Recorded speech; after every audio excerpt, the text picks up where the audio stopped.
अध्याय 1351। यदि आप सचमुच भाग नहीं सकते तो बस भाग जाइए। तलवार भगवान के महल को नष्ट करने वाला यहाँ था।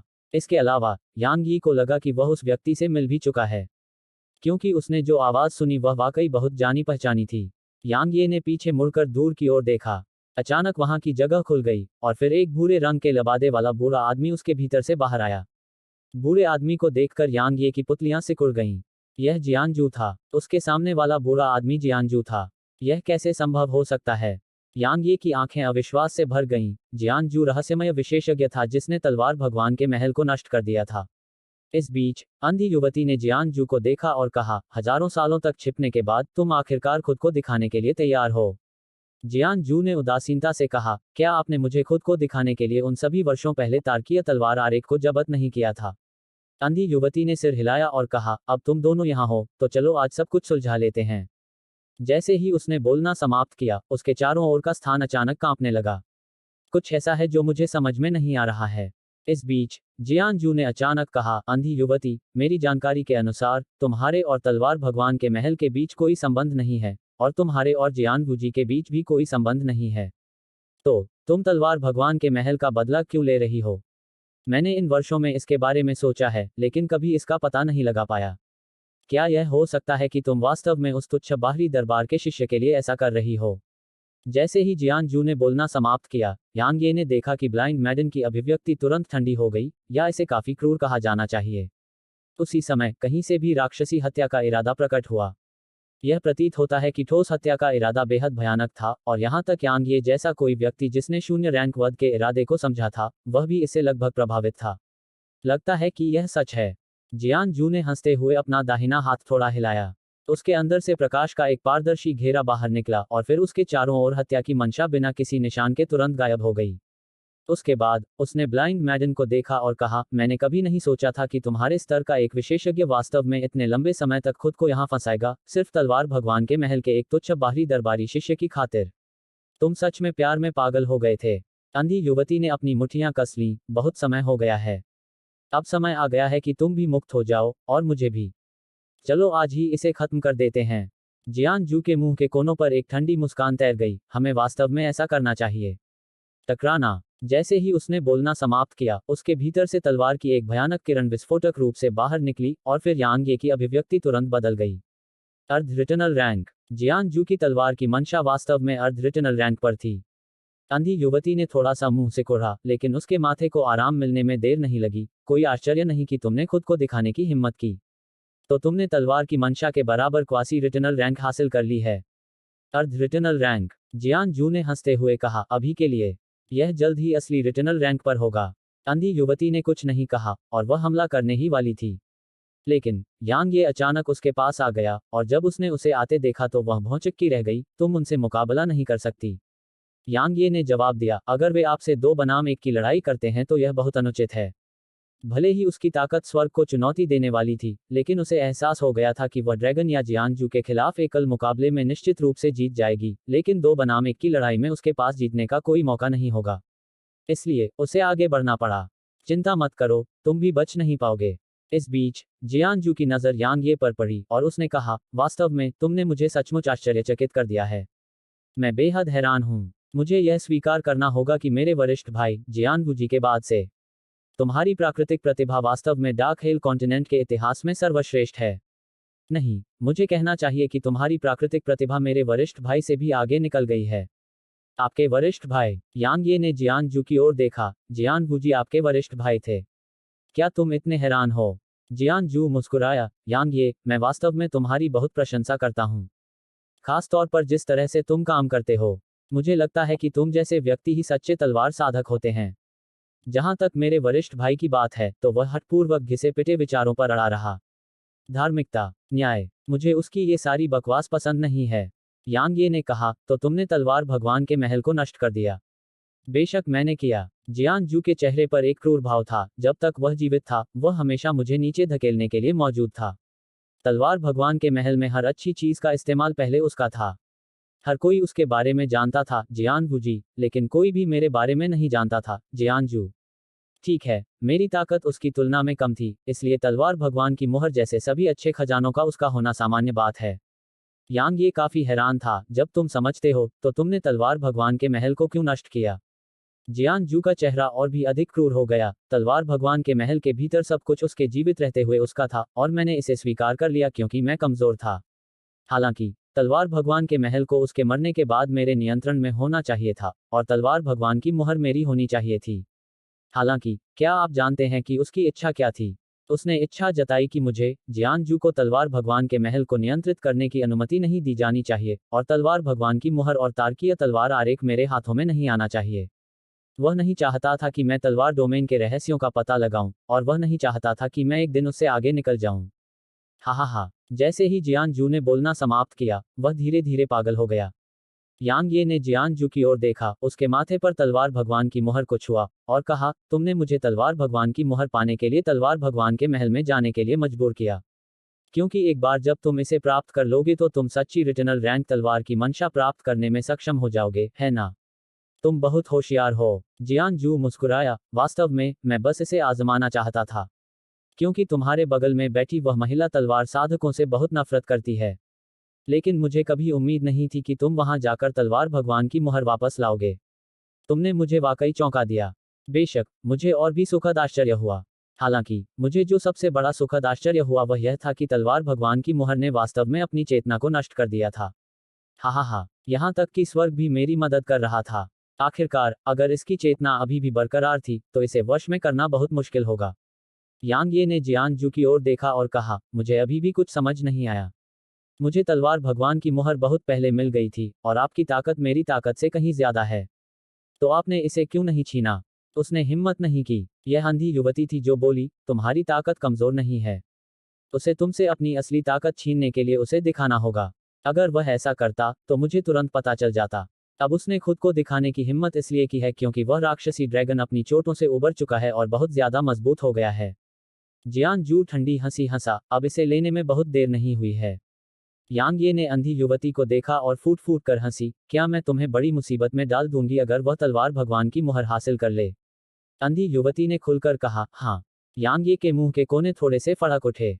उसने आसमान में ड्रैगन की तरफ देखा और कहा, इतने सालों पहले वे दोनों तुम्हारे सामने कुछ भी नहीं थे, तो तुमने उस बड़े आदमी को क्यों नहीं मार दिया। ब्लाइंड मैडन ने एक पल के लिए गहराई से सोचा और फिर कहा, यह समुद्र के तल में बहुत नीचे छिपा हुआ है। अगर मैं समुद्र के भीतर उससे लड़ती तो मैं उसे मार नहीं पाती। इसके अलावा, अगर हम वहां लड़ते तो यहाँ का समुद्र का पानी महाद्वीप में बाढ़ ला देता। इसके अलावा, पृथ्वी का कोर भी फट जाएगा। उस समय डार्क हेल कॉन्टिनेंट पूरी तरह से गायब हो जाएगा। यह उसका घर है और मैं इसे नष्ट नहीं करना चाहती। यांग ये ने सिर हिलाया। वास्तव में, अगर ब्लाइंड मैडन और ड्रैगन आसमान में ऊपर नहीं लड़ते, तो उनकी ताकत पूरे महाद्वीप को नष्ट करने में पूरी तरह सक्षम थी। अचानक, जियान जू ने ड्रैगन की ओर देखा और कहा, उस महिला को व्यस्त रखो। बस 10 मिनट ही काफी होंगे। ठीक है। जैसे ही ड्रैगन ने बोलना समाप्त किया, उसके पंजे ऊपर से नीचे आए और यांग यी और ब्लाइंड मैडन पर पंजों से हमला कर दिया। अंधी युवती ने यांग ये को देखा और कहा, तुम कितनी देर तक रुक सकती हो। यांग ये ने अपना सिर हिलाया, मुझे नहीं पता। जैसे ही उसने बोलना समाप्त किया, उसने अंधी युवती की ओर देखा और पूछा, तुम्हें उस बड़े आदमी से निपटने में कितना समय लगेगा। अंधी युवती ने उत्तर दिया, मुझे भी नहीं मालूम। यांग यी अवाक रह गया। अंधी युवती ने उसके कंधे पर हल्के से थपथपाया और कहा, अगर तुम सच में नहीं टिक सकते तो भाग जाओ। मैं तुम्हें ऐसा करने के लिए दोषी नहीं ठहराऊंगी। जैसे ही उसने बोलना समाप्त किया, वह एक प्रकाश की किरण में बदल गई जो आसमान में उड़ गई। भागो, यांग ये ने जोर से हंसते हुए कहा। क्या जियान जू उसे भागने देगा। बिल्कुल नहीं। बेशक, अगर वह तलवार भगवान की मुहर आज्ञाकारी ढंग से सौंप दे तो जियान जू उसे भागने दे सकता है। लेकिन अगर वह ऐसा करता है, तो क्या यह यहाँ आकर अंधी युवती के लिए परेशानी खड़ी करने के बराबर नहीं होगा। इसके अलावा, तलवार भगवान की मुहर अब उसकी है। तो इसे दे देना असंभव। तुम्हारे बारे में मेरी समझ के आधार पर तुम निश्चित रूप से इसे मुझे नहीं सौंपोगे। इसलिए मैं इसे खुद ही ले लूंगा। जियान जू यांग ये की दिशा में धीरे धीरे चला। उसके द्वारा उठाए गए हर एक कदम के साथ उसके भीतर से तलवार की एक धार निकलती थी। तलवार की धार ने यांगे पर हमला नहीं किया और बस यांगे के चारों ओर फैल गई और उन्होंने उसे घेर लिया। जाहिर है, जियान जू को चिंता थी कि यांगे भाग जाएगा। भले ही वह यांगे को पकड़ सकता था, लेकिन यह समय की बर्बादी होगी। यांगे ने आसपास के माहौल पर नजर डाली। जैसे ही क्वासी रिटर्नल रैंक की तलवार की मंशा उसके चारों ओर पहुंची, उसकी अपनी तलवार की मंशा पीछे हट गई और उसके ठीक सामने रुक गई। हालांकि उसकी तलवार की मंशा उसके शरीर में वापस नहीं सिमटी थी। तलवार की मंशा में भी चेतना थी और वह यांग ये के गुस्से से बहुत अच्छी तरह वाकिफ थी। अगर उसने जियान जू की तलवार की मंशा का सामना करने की हिम्मत भी नहीं की, तो यांग ये अपनी तलवार की मंशा को फिर से जला सकता है। आखिरकार यांग ये ने तलवार भगवान पर्वत पर ऐसा किया था। किसी चीज का मुकाबला न कर पाना ठीक था, लेकिन लड़ने की कोशिश करने की हिम्मत न जुटा पाना शर्मनाक था। यह ऐसी चीज थी जिसे यांग यी ने भी बर्दाश्त करने से इनकार कर दिया था। इसलिए भले ही जियान जू की तलवार की मंशा यांग ये की तलवार की मंशा से अधिक मजबूत थी, फिर भी यह उसके शरीर में वापस नहीं सिकुड़ी। जियान जू को यांग ये से लगभग 30 मीटर दूर पहुंचने में ज्यादा समय नहीं लगा, और उसने कहा, तलवार भगवान की मुहर किसी की तलवार की मंशा को बेहतर बना सकती है। क्या तुम अपनी मंशा को बेहतर नहीं बनाओगे? अगर तुम ऐसा नहीं करोगे, तो मेरी तलवार की मंशा के दमनकारी प्रभाव के कारण तुम मुझसे लड़ने में असमर्थ हो जाओगे, है न? यांग ये ने आसमान की ओर देखा। इस समय ब्लाइंड मैडन स्पष्ट रूप से पीछे नहीं हट रही थी, और पूरा आकाश प्रकाश की बहती किरणों से आच्छादित था। इस समय ब्लैक ड्रैगन की विशाल आकृति एक जीवित पंचिंग बैग बन गई थी, और ब्लाइंड मैडन के उन्मत्त हमलों के सामने यह पूरी तरह से दबा हुआ था। ब्लैक ड्रैगन की हार केवल समय की बात थी। यांग ये एक पल के लिए चुप रहा और फिर उसने जियान जू की तरफ देखा। हर कोई कहता है कि मैं महाद्वीप का नंबर 1 तलवार साधक हूँ। वास्तव में तुम सबसे अच्छे हो। आओ, मैं देखता हूँ कि जियान वूजी का पूर्व कनिष्ठ भाई कितना शक्तिशाली है। जियान जू ने यांग ये के हाथ में पकड़े प्राचीन म्यान पर नजर डाली और सिर हिलाया, तो इसे लाओ। लाओ इसे। जैसे ही यांग ये ने बोलना समाप्त किया, उसने अपनी तलवार की मूठ पकड़ ली और उसे खींच लिया। अध्याय 1352 उसकी तलवार के कारण। अर्धरिटनल रैंक तलवार इरादे का सामना करते समय यांग ये लापरवाही से कार्य करने की हिम्मत कैसे कर सकता था? उसने तुरंत हेवन रेंट का असली रूप धारण कर लिया। ओह! अचानक हवा में तलवार की चीख गूंजी, और फिर प्राचीन म्यान से तलवार की ऊर्जा की एक चमकदार किरण निकली। अंतरिक्ष तुरंत कागज की तरह फट गया, और तलवार की ऊर्जा के चारों ओर हजारों किलोमीटर के क्षेत्र में अंतरिक्ष इस पल में टूटने लगा। जब यांग ये ने प्राचीन म्यान से तलवार निकाली तो जियान जू के चेहरे पर एक गंभीर भाव था। असल में यांग ये उससे लड़ने के लिए योग्य नहीं था। भले ही उसके पास अर्धवापसी रैंक तलवार की मंशा न हो, फिर भी यांग ये उसका मुकाबला नहीं कर सकता था। हालांकि उसने यांग ये को कम नहीं आंका। क्यों? यांग ये के हाथ में तलवार होने के कारण। तलवार और म्यान का संयोजन गुणवत्ता के सभी स्तरों को पार कर गया था। यह तार्किक तलवार आरेख के स्तर पर एक अस्तित्व था। इस तथ्य के साथ कि यांग ये एक तलवार साधक था और उसके पास तलवार भगवान की मुहर थी, जियान जू यांग ये को कम आंकने की हिम्मत कैसे कर सकता था? सीधे शब्दों में कहें तो, जबकि यांग ये की साधना और शक्ति उससे कमतर थी, यांग ये के उपकरण महान थे। यांग ये का उपकरण लगभग स्वर्ग को चुनौती देने वाला था। जियान जू ने लापरवाही से काम करने की हिम्मत नहीं की।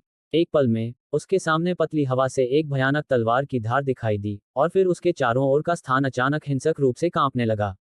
एक पल बाद उसके चारों ओर के स्थान से प्रकाश की अनगिनत सुनहरी तलवारें निकलीं, और उन्होंने तलवारों की एक घनी बारिश बनाई जो यांग ये के हमले पर बरस पड़ी। हालांकि ये सभी प्रकाश की सुनहरी तलवारें ऊर्जा से बनी थीं, लेकिन वे व्यवहारिक रूप से ठोस थीं क्योंकि उन्हें अर्धरिटनल रैंक तलवार के इरादे से बढ़ाया गया था। उनमें से हर एक में बेहद भयानक विनाशकारी ऊर्जा थी। Bang bang bang. बहुत देर नहीं लगी और कई धमाके हुए, और फिर यांग ये और जियान जू के आसपास की जगह टूट गई। एक पल में उनके आसपास का 5000 किलोमीटर का क्षेत्र टुकड़ों में बिखर गया। चारों ओर घना अंधेरा छाया हुआ था। बात यहीं खत्म नहीं हुई। तलवार की ऊर्जा की अनगिनत किरणें अंतरिक्ष के घने काले विस्तार में लगातार फूट रही थीं, जिससे ब्लैक होल भी कांप रहा था। ऐसे ही समय की करीब 20 सांसें बीत गईं और फिर धीरे धीरे सब कुछ सामान्य हो गया।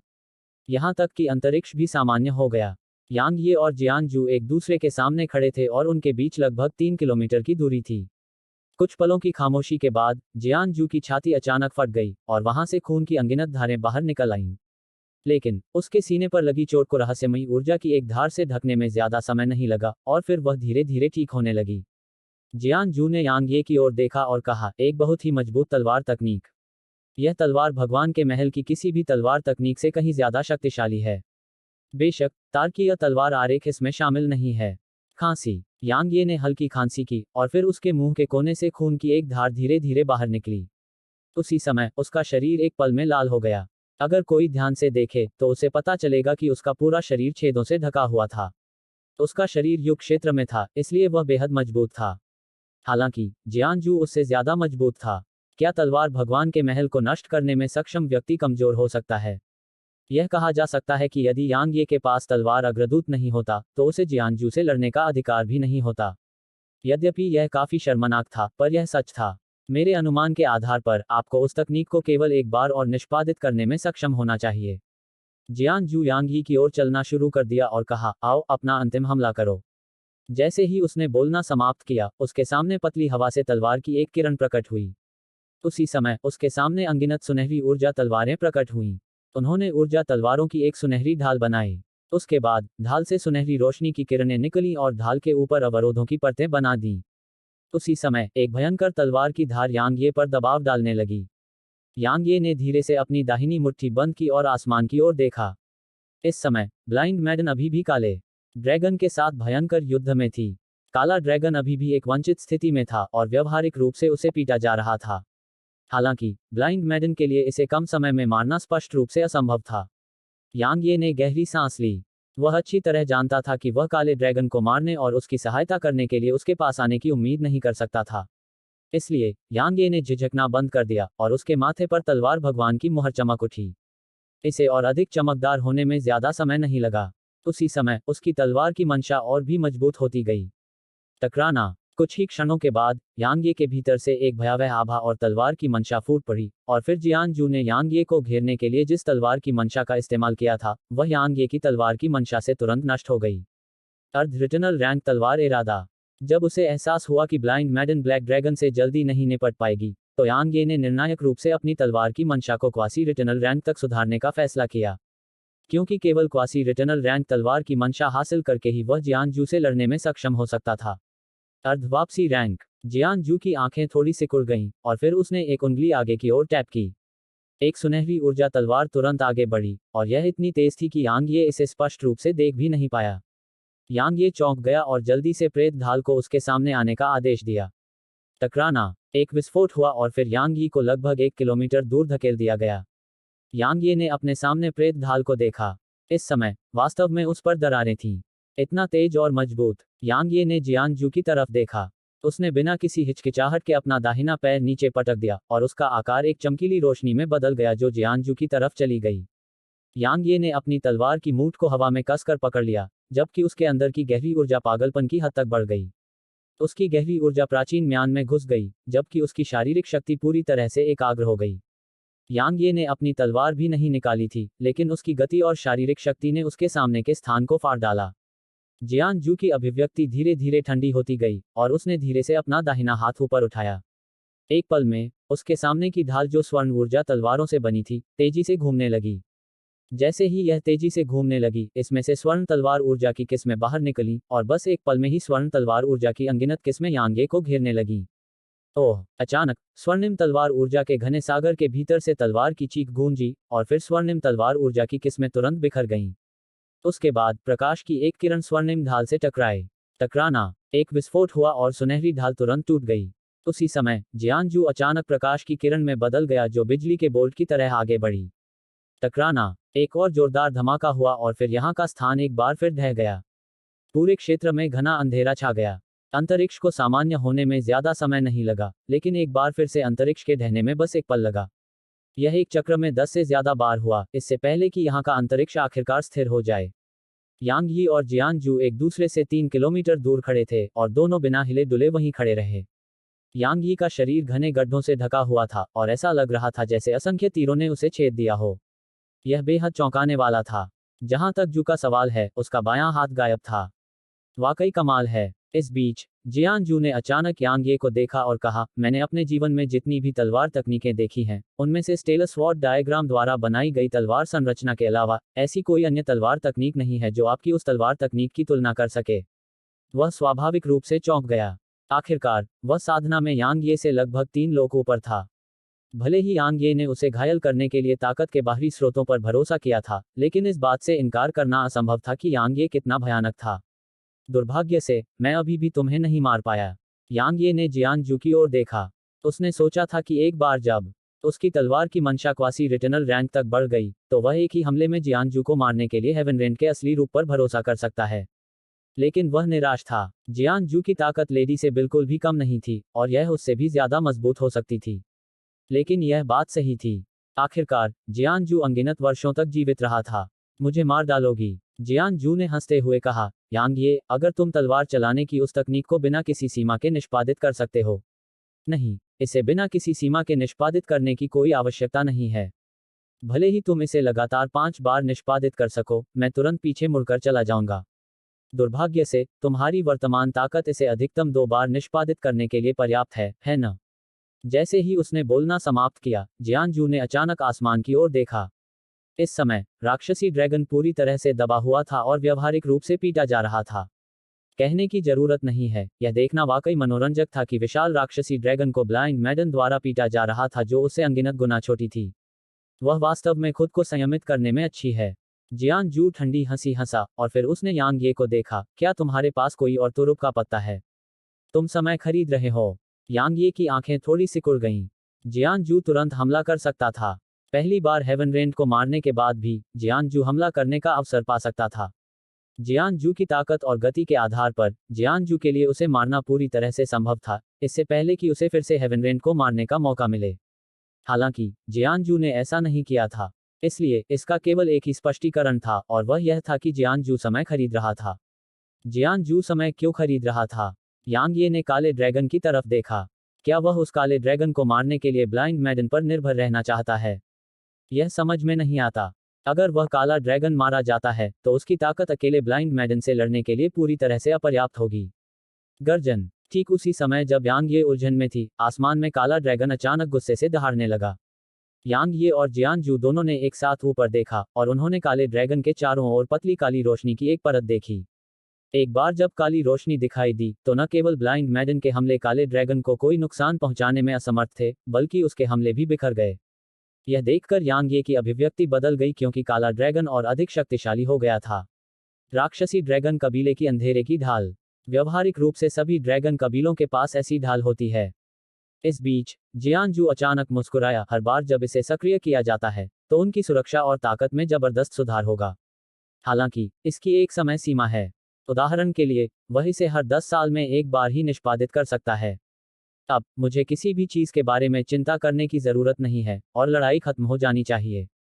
जैसे ही उसने बोलना समाप्त किया, जियानजू ने अपना हाथ आगे बढ़ाया। एक पल में, उसके चारों ओर अंतरिक्ष से प्रकाश की अनगिनत सुनहरी तलवारें चमक उठी, और फिर उन्होंने सुनहरी तलवारों की एक घनी लहर बनाई जो यांग ये की ओर बढ़ी। यांग ये की आंखें थोड़ी सिकुड़ गईं क्योंकि वह प्रकाश की सुनहरी तलवारों के घने विस्तार को देख रहा था। उसने जियानजू को दबाने के लिए तलवार डोमेन का उपयोग करने के बारे में सोचा था, लेकिन समस्या यह थी कि तलवार दाव में जियानजू की उपलब्धियां ही एकमात्र ऐसी चीज नहीं थी जो उससे आगे निकल गईं, यहां तक कि जियानजू की समग्र शक्ति भी उससे कहीं बेहतर थी। उनके और जियानजू के बीच का अंतर केवल तलवार दाव में उनकी उपलब्धियों में ही नहीं, बल्कि उनकी साधना में भी परिलक्षित होता था। तलवार का क्षेत्र जियानजू की तलवार की मंशा को दबा सकता था, लेकिन यह उसकी साधना और ताकत को नहीं दबा सकता था। जियानजू की साधना उससे कहीं ज्यादा थी, इसलिए तलवार के क्षेत्र का उपयोग करने का नतीजा यह हुआ कि उसका जीवनकाल समाप्त हो गया। जैसा कि जियानजू जी के छोटे भाई से उम्मीद थी। जैसा कि उस आदमी से उम्मीद थी जिसने तलवार भगवान के महल को नष्ट कर दिया। यांग ये ने एक गहरी सांस ली और अपना दाहिना हाथ आगे बढ़ाया, और वह अपनी तलवार को किनारे पर लाने वाला था। हालांकि, हा, अचानक पूरे आसमान में जोरदार हंसी गूंज उठी। जैसे ही हंसी गूंजी, काले ड्रैगन, ब्लाइंड मैडन और जियानजू के भाव बदल गए। यांग ये की अभिव्यक्ति भी बदल गई थी। अध्याय 1353 ड्रैगन पर दावत। अंधी युवती, जियानजू और काला ड्रैगन सतर्क थे, लेकिन यांग ये बहुत खुश थी। क्यों? क्योंकि वह हंसी के मालिक को जानता था। यह कियोन क्यूई था जो बहुत लंबे समय से सो रहा था। मुझे उम्मीद नहीं थी कि जागने पर मुझे एक बुरी गंध आएगी। हा। जैसे ही ये शब्द गूंजने बंद हुए, यांग ये की छाती से एक काली छाया निकली, और क्यूओन क्यू को सभी के सामने आने में देर नहीं लगी। अंधी युवती के चेहरे पर भाव शांत हो गए क्योंकि क्यूओन क्यू यांग ये के भीतर से उभर आया था। दूसरे शब्दों में, क्यूओन क्यू यांग ये के साथ था।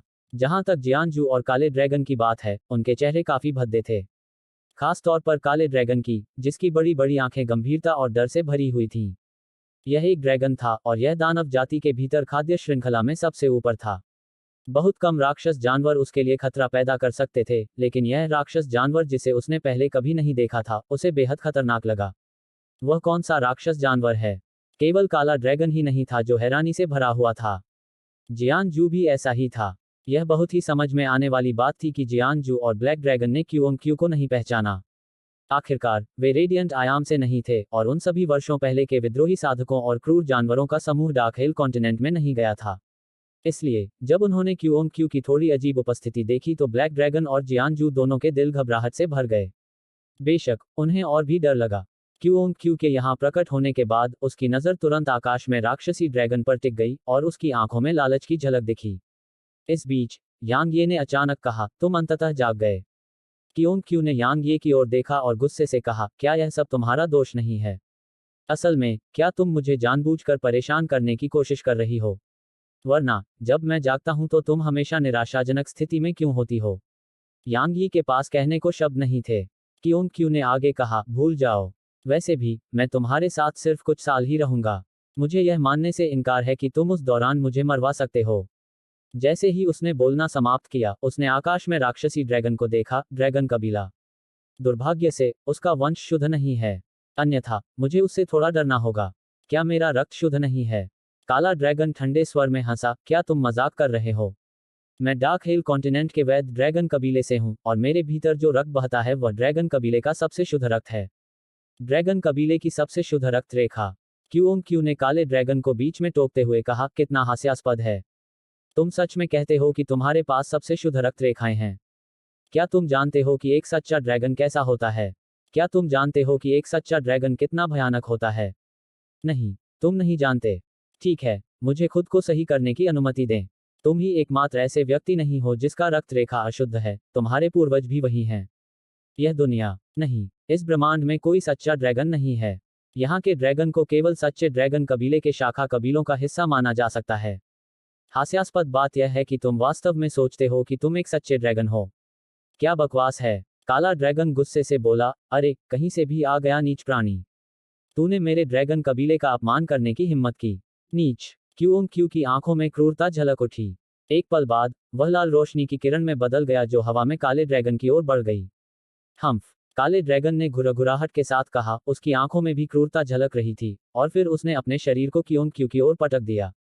यांग यी और अन्य लोगों ने काले ड्रैगन और क्यूओंग क्यूई के बीच टकराव देखा। टकराना। यांग यी और अन्य लोग आश्चर्य से देखते रहे कि काला ड्रैगन जो क्यूओंग क्यूई से अनगिनत गुना बड़ा था, वास्तव में दूर जा गिरा था। इसके अलावा काले ड्रैगन के चारों ओर प्रकाश की बाधा पर अनगिनत बारीक दरारें वास्तव में दिखाई दी थीं।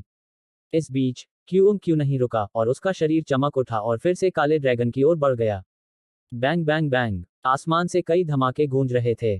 क्यूओंग क्यू के हिंसक हमलों से काला ड्रैगन न सिर्फ बार बार पीछे धकेला गया, बल्कि उसके शरीर पर 100 मीटर से ज्यादा लंबे 100 से ज्यादा घाव दिखाई दिए। वे क्यूओंग क्यू के पंजों से स्वाभाविक रूप से बने थे। शील्ड ऑफ डार्कनेस को अंजाम देने के बाद राक्षसी ड्रैगन की सुरक्षा अनगिनत गुना बढ़ गई थी, लेकिन क्यूओंग क्यू के पंजे और भी तेज थे। यांग ये ने यह दृश्य देखकर राहत की सांस ली। वह काफी चिंतित था। आखिरकार गहरी नींद में गिरने से पहले क्यूओंग क्यू इतना मजबूत नहीं था। अब ऐसा लगेगा कि उसकी चिंताएं अनावश्यक थीं। क्यूओंग क्यू की ताकत निश्चित रूप से उसकी गहरी नींद के दौरान धीरे धीरे ठीक हो रही थी। भले ही उसे नहीं पता था कि क्यूओंग क्यू की कितनी ताकत वापस आ गई है, लेकिन उसे इस बात में कोई संदेह नहीं था कि क्यूओंग क्यू अब पहले वाला क्यूओंग क्यू नहीं रहा जो केवल सम्राटों को मार सकता था। जियानजू का चेहरा उदास था जब उसने देखा कि काले ड्रैगन को बार बार पीछे धकेला जा रहा है। उसने हर आकस्मिकता के लिए योजना बनाई थी, लेकिन उसने उम्मीद नहीं की थी कि यांग ये उसके साथ क्यूओंग क्यू जैसी भयानक मौजूदगी में होगा। भाग जाना, ऐसा विचार जियानजू के मन में आया, लेकिन उसने तुरंत उसे नकार दिया।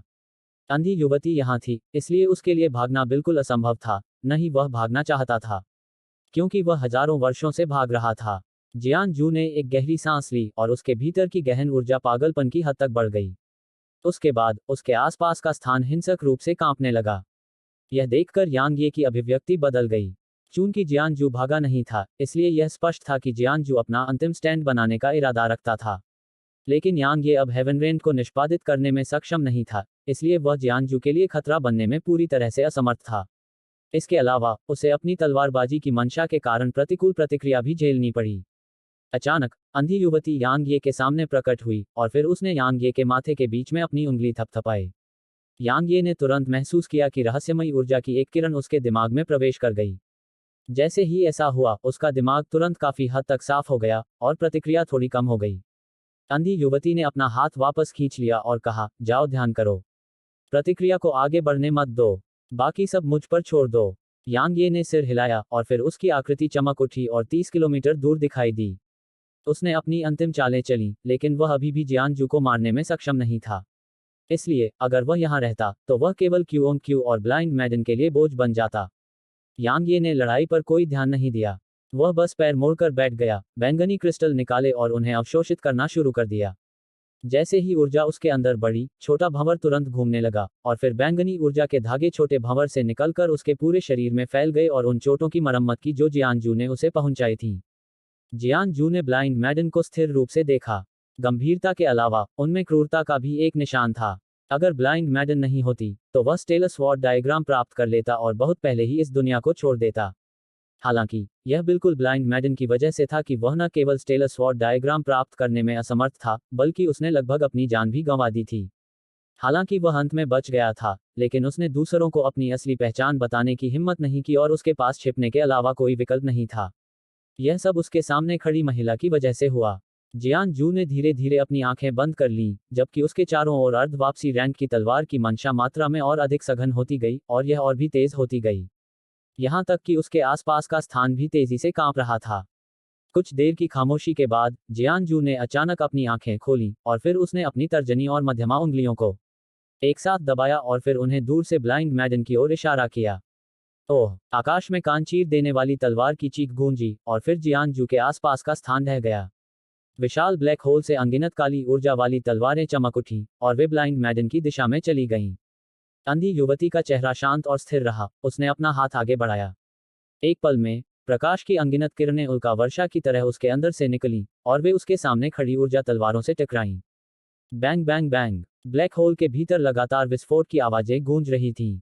यांग ये अपनी आंखें खोलकर युद्ध के मैदान की ओर देखने से खुद को रोक नहीं पाया।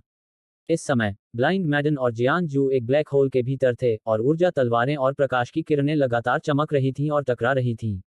पूरा ब्लैक होल विकृत हो गया था, और ऐसा लग रहा था कि वह उनकी ताकत को सहन करने में असमर्थ था। वे सच्चे विशेषज्ञ थे। यांग यी को अच्छी तरह पता था कि भले ही उसने पहले भी जियानजू से लड़ाई की हो, लेकिन वह सिर्फ अपने उपकरणों पर निर्भर था। इसके अलावा जियानजू देरी करना चाहता था, अन्यथा वह बहुत पहले ही हार चुका होता। अभी उसके और जियानजू के बीच बहुत बड़ा अंतर था। एक व्यक्ति आत्मविश्वासी तो हो सकता है, लेकिन अहंकारी नहीं हो सकता, और अपनी सीमाओं को समझना तथा बाहरी स्रोतों से प्राप्त शक्ति में खो जाने से बचना बहुत महत्वपूर्ण है। गर्जन! अचानक ऊपर से एक तीखी चीख गूंजी। यांग ये चौंक गया और जल्दी से ऊपर देखा, और वह अपनी आंखों के सामने दृश्य देखकर दंग रह गया। इस समय क्यूओंग क्यू वास्तव में काले ड्रैगन की पूंछ खा रहा था। क्यूओंग क्यू ने अपने पंजों से काले ड्रैगन की बड़ी पूंछ पकड़ ली थी, और वह तेजी से ड्रैगन को काट काट कर खा रहा था। चाहे काला ड्रैगन अपने शरीर को कितना भी हिलाए, इससे कोई फर्क नहीं पड़ा। जिस गति से क्यूओंग क्यू ने काले ड्रैगन को निगला वह काफी चौंकाने वाला था, या इसे असामान्य कहा जाना चाहिए। कुछ ही सांसों में उसने काले ड्रैगन की पूंछ का लगभग 10% हिस्सा खा लिया था। इसके अलावा उसके खाने की गति भी तेज होती जा रही थी। जहां तक काले ड्रैगन की बात है, उसकी बड़ी बड़ी आंखें आतंक से भरी हुई थीं। इसके अलावा वह क्यूओंग क्यू से बचने के लिए लगातार अपने शरीर को हिलाता और सिकुड़ता हुआ दिखाई दे रहा था। उसके शरीर को 300 मीटर के आकार तक सिकुड़ने में ज्यादा समय नहीं लगा, और फिर वह तुरंत नीचे समुद्र की ओर भाग गया। अचानक अंधी युवती की आवाज गूंजी, उसे समुद्र में मत जाने दो। अंधी युवती को उसे चेतावनी देने की कोई जरूरत नहीं थी। क्यूओंग क्यूई पहले ही एक प्रकाश की किरण में बदल चुका था जो काले ड्रैगन की ओर बढ़ रहा था। काले ड्रैगन की गति स्पष्ट रूप से क्यूओंग क्यूई से कम थी, इसलिए क्यूओंग क्यूई ने एक पल में उसे पकड़ लिया। यांग ये ने आश्चर्य से देखा कि क्यूओंग क्यू ने काले ड्रैगन की पूंछ पकड़ ली और काले ड्रैगन को वापस वहीं खींच लिया जहां से वे आए थे, और फिर से खाना शुरू कर दिया।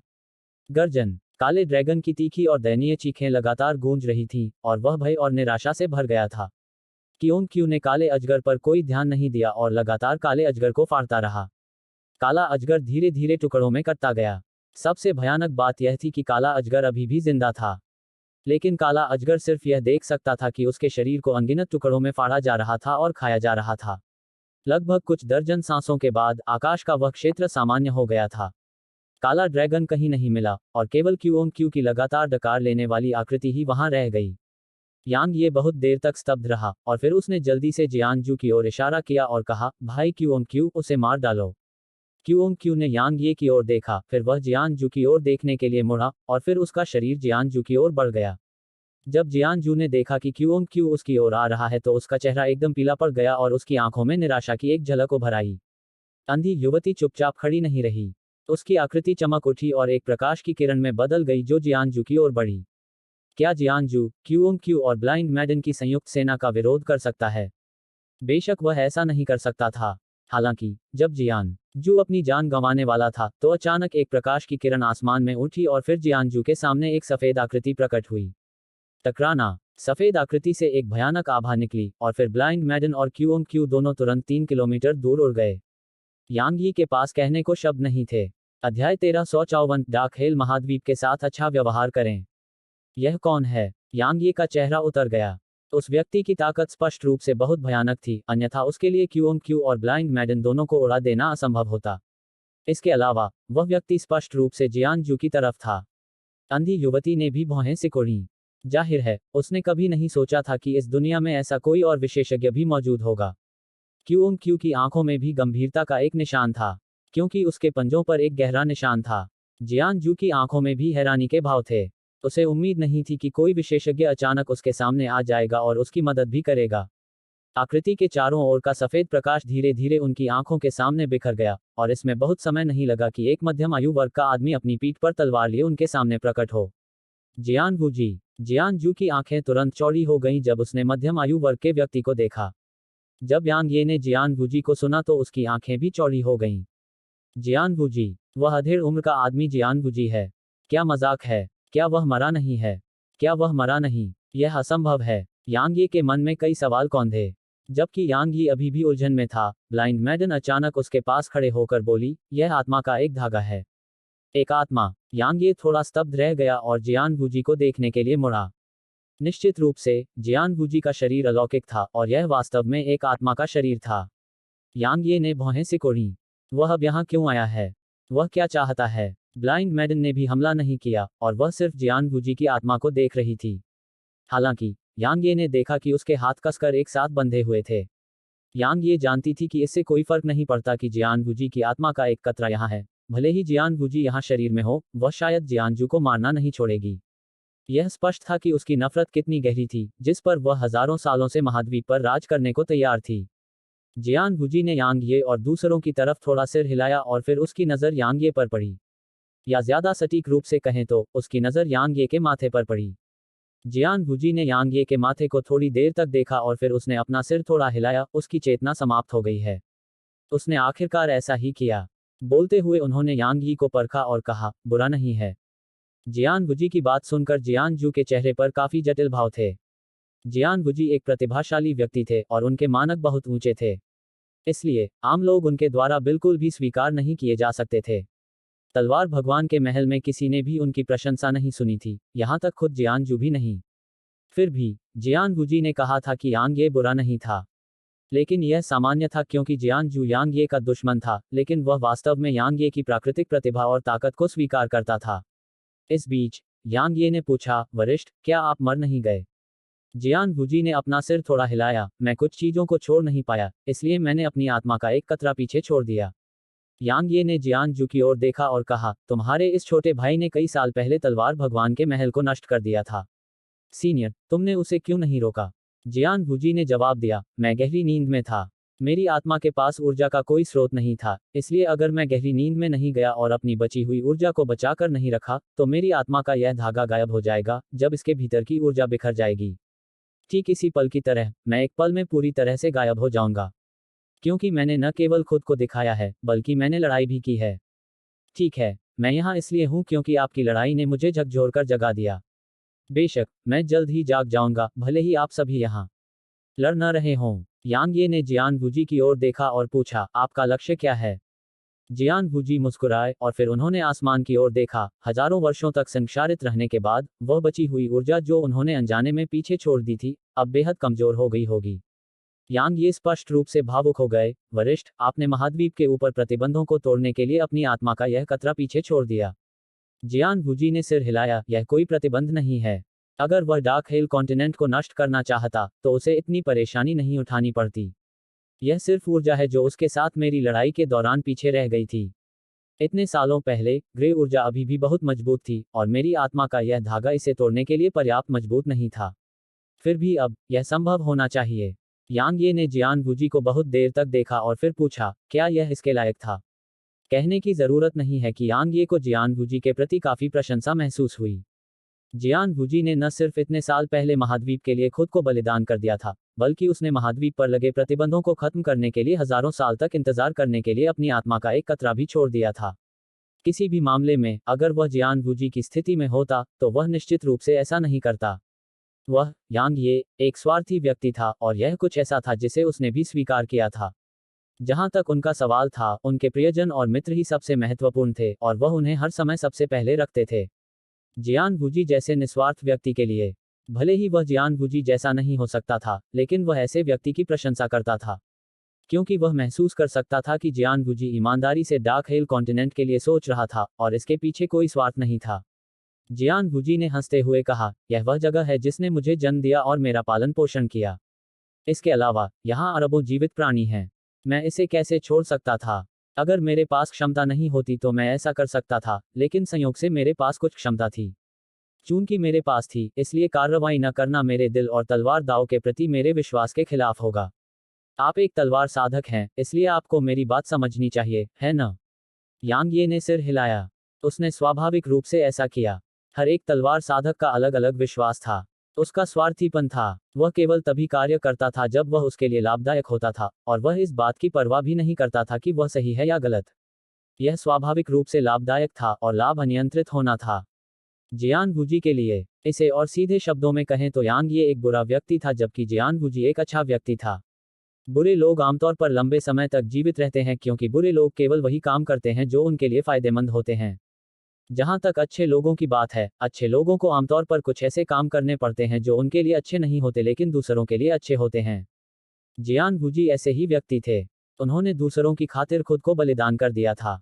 इसलिए यद्यपि यांग यी ने ऐसा करने से इनकार कर दिया, फिर भी वह ऐसे व्यक्तियों का सम्मान करता था।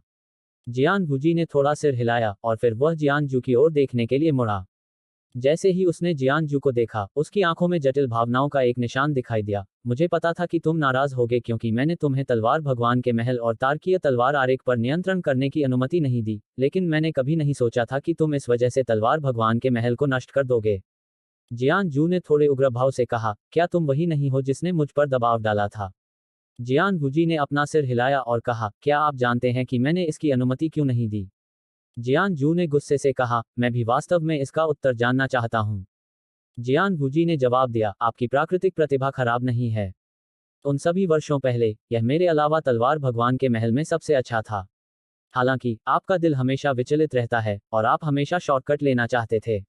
फिर भी आपको एहसास नहीं हुआ कि तलवार के रास्ते पर कोई शॉर्टकट नहीं है। मैं नहीं चाहता था कि आप तलवार भगवान के महल पर नियंत्रण करें क्योंकि मुझे उम्मीद थी कि आप तलवार की खेती पर ध्यान केंद्रित करेंगे और अपने दिल को अधिकार से धुंधला होने से बचाएंगे। जहां तक तार्कीय तलवार आरेख का सवाल है, ऐसा इसलिए था क्योंकि मैं नहीं चाहता था कि आप शॉर्टकट लें। क्योंकि आप तार्कीय तलवार आरेख को तलवार डोमेन को समझने के लिए एक शॉर्टकट के रूप में उपयोग करना चाहते थे, है ना? जैसे ही उसने बोलना समाप्त किया, जियान वूजी ने अपना सिर हिलाया। आप जानते थे कि तार्कीय तलवार आरेख का उपयोग करने के लिए तलवार डोमेन की आवश्यकता होती है। मुझे पता है कि यदि आपने इसे प्राप्त किया, तो आप निश्चित रूप से अपना पूरा ध्यान इसके अध्ययन पर केंद्रित करेंगे। यदि वास्तव में ऐसा हुआ, तो आप हमेशा मेरी छाया में रहेंगे और कभी भी एक कदम आगे नहीं बढ़ पाएंगे। तुम झूठ बोल रहे हो। जियान जू अचानक गुस्से से चिल्लाया, तुमने मुझे उन्हें लेने नहीं दिया क्योंकि तुम नहीं चाहते थे कि मैं तुमसे आगे निकल जाऊं। यही असली कारण है। जियान जू ने जियान जू की ओर देखा जो थोड़ा पागल हो गया था, और फिर उसने कहा, आप अच्छी तरह से जानते हैं कि मुझे झूठ बोलने का कभी शौक नहीं रहा। मैं केवल वही बोलता हूं जो मैं सोचता हूं। इसके अलावा मुझे आपसे झूठ बोलने की कोई जरूरत नहीं है। वह झूठ नहीं बोल रहा है। इस बीच ब्लाइंड मैडन ने अचानक कहा, इतने सालों पहले आपके पास केवल शीर्ष पुनर्जन्म रैंक तलवार की मंशा थी। फिर भी अब आपने अर्ध वापसी रैंक प्राप्त कर ली है। क्या आप जानते हैं क्यों? क्योंकि आपने अस्थायी रूप से तार्कीय तलवार आरेख और तलवार भगवान के महल को छोड़ दिया था। अगर मैं गलत नहीं हूं, तो आपने निश्चित रूप से अपना सारा ध्यान तलवार दांव पर लगा दिया है ना? जियान जू का चेहरा पीला पड़ गया था, जबकि उसकी आंखों में खोया हुआ भाव भरा हुआ था। कुछ देर की खामोशी के बाद, जियान वूजी ने ब्लाइंड मैडन की ओर देखा, क्या तुम उसे छोड़ सकती हो? उसने जवाब में अपना सिर हिलाया, उसे मरना ही होगा, भले ही तुम यहाँ सशरीर मौजूद हो। जियान जू ने उसे बहुत देर तक देखा। वह बोलने ही वाला था कि यांग ये अचानक आश्चर्य से बोला, वह। जियान गुजी ने पलट कर देखा तो जियान जू से हल्की लपटें निकल रही थीं। आत्मा प्रज्वलन। जियान जू ने उसकी आत्मा को प्रज्वलित कर दिया था। क्या वह अपनी आत्मा को प्रज्वलित करके अपनी ताकत में सुधार करना चाहता है? ऐसा विचार यांग ये के मन में आया था, लेकिन उसे इस संभावना को अस्वीकार करने में देर नहीं लगी। क्योंकि जियानजू की आभा बिल्कुल भी विस्फोटक रूप से नहीं बढ़ी थी, और यह जियानजू की जीवन शक्ति थी जो लगातार खो रही थी। जियान गुजी ने पूछा, क्यों? जियानजू चुप रहा। उसका शरीर धीरे धीरे पारदर्शी होता जा रहा था, और वह जियान गुजी से भी ज्यादा पारदर्शी होता जा रहा था। जब जियानजू पूरी तरह से गायब होने वाला था तो उसने अचानक ऊपर देखा और जियान गुजी को घूरते हुए कहा, वरिष्ठ भाई, मुझे माफ कर दो। जैसे ही उसने बोलना समाप्त किया, उसका स्वरूप वहीं गायब हो गया। जियान गुजी ने धीरे से अपनी आंखें बंद कर लीं। वह अपनी आंखें खोलने से पहले काफी देर तक चुप रहा, और फिर उसने आसमान की ओर देखा। इस दुनिया में ऐसी कई चीजें और लोग हैं जिन्हें हम तभी संजो कर रखेंगे जब हम उन्हें खो देंगे। फिर भी हमें कभी एहसास नहीं होता कि उन्हें संजोने के लिए बहुत देर हो चुकी है।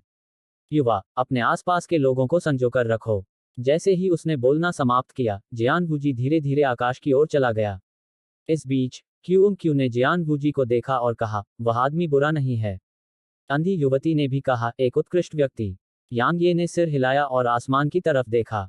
इस समय जियान गुजी तेजी से बढ़ रहा था, और जियान गुजी की आकृति को प्रकाश की किरण में बदलने में ज्यादा समय नहीं लगा जो उनकी दृष्टि के क्षेत्र से गायब हो गई।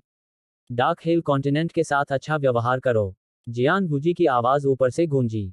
इस समय पूरे महाद्वीप में हर कोई उसकी आवाज सुन सकता था। इसके बाद टकराना। आसमान जोर से हिल गया और पूरे महाद्वीप में जोरदार विस्फोट की आवाज गूंज उठी। बहुत समय नहीं लगा जब उनकी दृष्टि में तारों भरा आकाश दिखाई देने लगा। प्रतिबंध हट गया। अध्याय 1355। हमेशा सावधान रहें। विशाल तारों वाला आकाश अनगिनत तारों से सजा हुआ था। यह गहरा और मनमोहक था। ऊपर आसमान से तारों की रोशनी के छींटे नीचे उतर रहे थे और जमीन को क्रिस्टल नीले रंग के पतले आवरण में ढक रहे थे। तो तारों भरा आकाश इतना सुंदर है। अनगिनत लोगों के मन में ऐसे विचार थे। जहां तक कुछ शून्यवादियों की बात है तो उन्हें सिर्फ जिज्ञासा और उत्साह ही नहीं था, बल्कि वे बहुत खुश और राहत महसूस कर रहे थे। क्योंकि डार्क हिल कॉन्टिनेंट उनके लिए एक पिंजरे की तरह था, एक पिंजरा जो खास तौर पर उनके जैसे शून्यवादियों के लिए बनाया गया था। महाद्वीप पर रहते हुए वे अपनी साधना में कभी आगे नहीं बढ़ सकते थे, और वे बस मौत के आने का इंतजार कर सकते थे। सौभाग्यवश प्रतिबंध हट गए थे, अतः वे स्वतंत्र थे। यांग ये, ब्लाइंड मैडन और कियोंग क्यूई बहुत देर तक चुप रहे।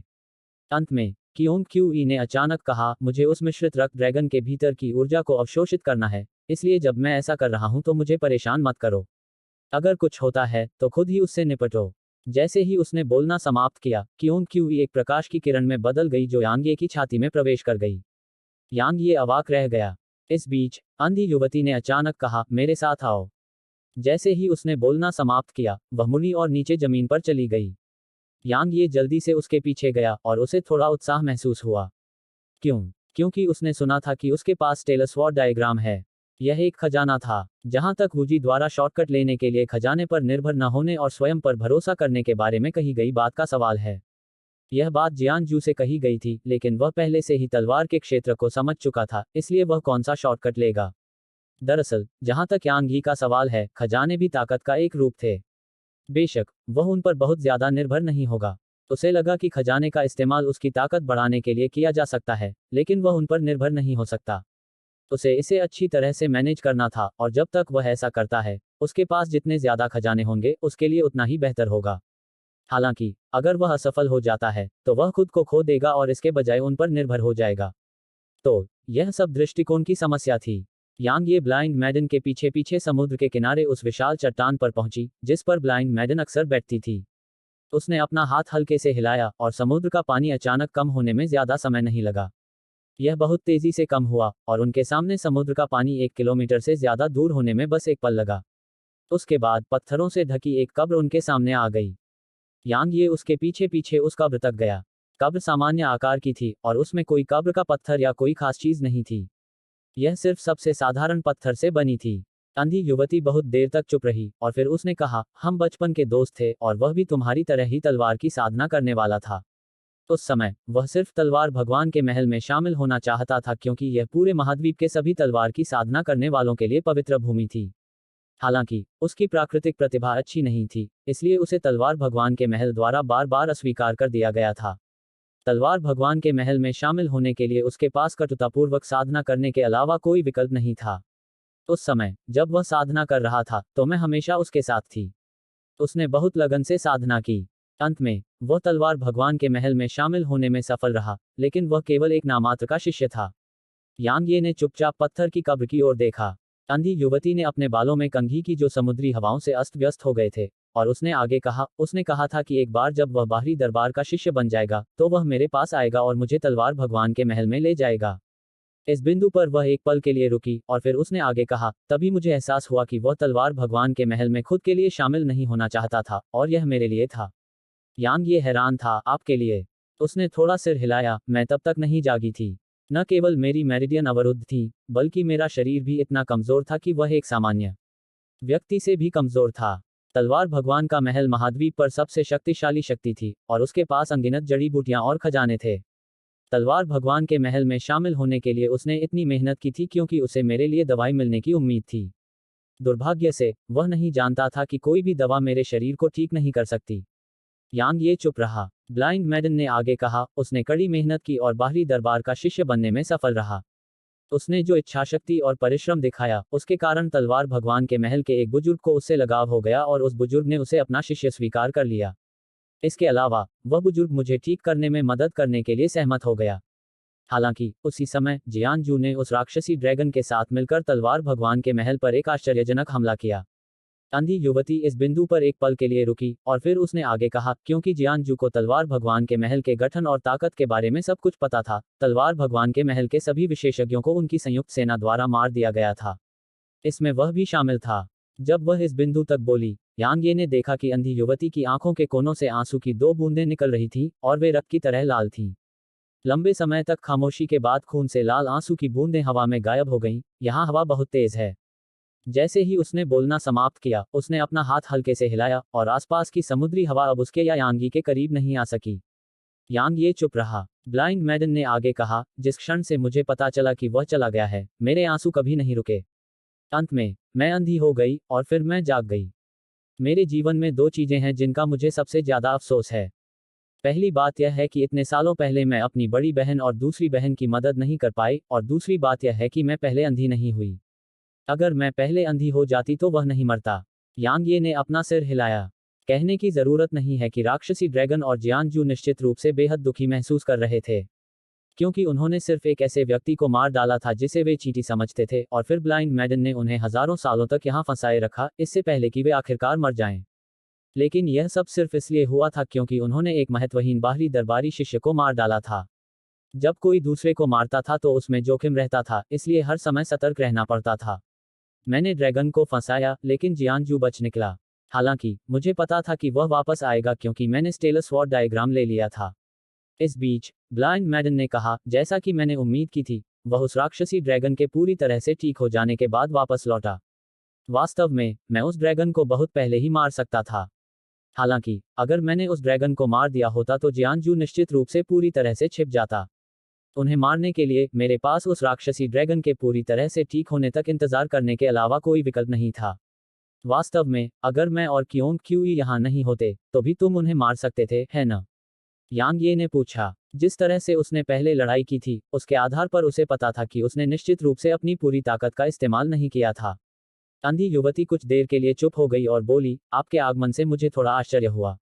यांग ये ने जवाब दिया, तुमने मेरी कई बार मदद की है, और तुम नेदर मैडन की तीसरी बहन हो। तो मैं चुपचाप खड़ी रहकर कुछ नहीं कैसे कर सकती थी? अंधी युवती यांग ये की ओर देखने के लिए मुड़ी। हालांकि उसकी आंखें बंद थीं, यांग ये समझ सकता था कि वह उसे देख रही थी। काफी समय बीतने के बाद उसने थोड़ा सिर हिलाया और कहा, मेरे नाम में एक लिंग है। तुम मुझे बड़ी बहन लिंग कह सकते हो।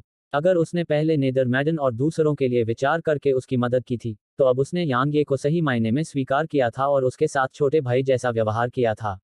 यांग ये थोड़ा स्तब्ध रह गया और फिर वह मुस्कुराया, बड़ी बहन लिंग। उसे बड़ी बहन कहने से उसे कुछ भी नहीं खोना पड़ा, और उसे इसके बजाय कुछ हासिल हुआ। आखिरकार वह एक असाधारण विशेषज्ञ थी। इसके अलावा वह नेदर मैडन की तीसरी बहन थी। वह नेदर मैडन के साथ जीवन और मृत्यु से गुजरा था, इसलिए उसे ब्लाइंड मैडन को बड़ी बहन के रूप में संबोधित करना चाहिए। अंधी युवती ने थोड़ा सिर हिलाया और फिर वह मुड़ी और कब्र की ओर चल दी। काफी देर तक खामोशी छाई रही, फिर वह धीरे से बोली, मैं जा रही हूँ। जब मैं अपना काम पूरा कर लूंगी तो मैं यहाँ आऊंगी और समय के अंत तक तुम्हारे साथ रहूंगी। जैसे ही उसने बोलना समाप्त किया, वह यांग यी के पास गई, उसके कंधे को पकड़ा और आकाश में उड़ गई। जैसे ही वे चले गए, समुद्र का पानी तुरंत उस क्षेत्र में भर गया और कब्र तुरंत पानी के नीचे डूब गई। ऊंचे आसमान में अंधी युवती बोली, मैं जा रही हूँ। यांग ये ने पूछा, तुम कहाँ जा रहे हो? उसने जवाब दिया, ऐसी जगह जहाँ मुझे बहुत पहले जाना चाहिए था। यांग ये कुछ देर चुप रहा और फिर उसने कहा, क्या तुम जानते हो कि स्वर्ग के बादलों का तारकीय क्षेत्र कहाँ है? यह वह तारकीय क्षेत्र था जहां से लेडी थी, लेकिन उसे इसके बारे में कुछ नहीं पता था। हालांकि वह जानता था कि अंधी युवती के पास व्यापक ज्ञान है और उसे पता होना चाहिए कि यह कहाँ है।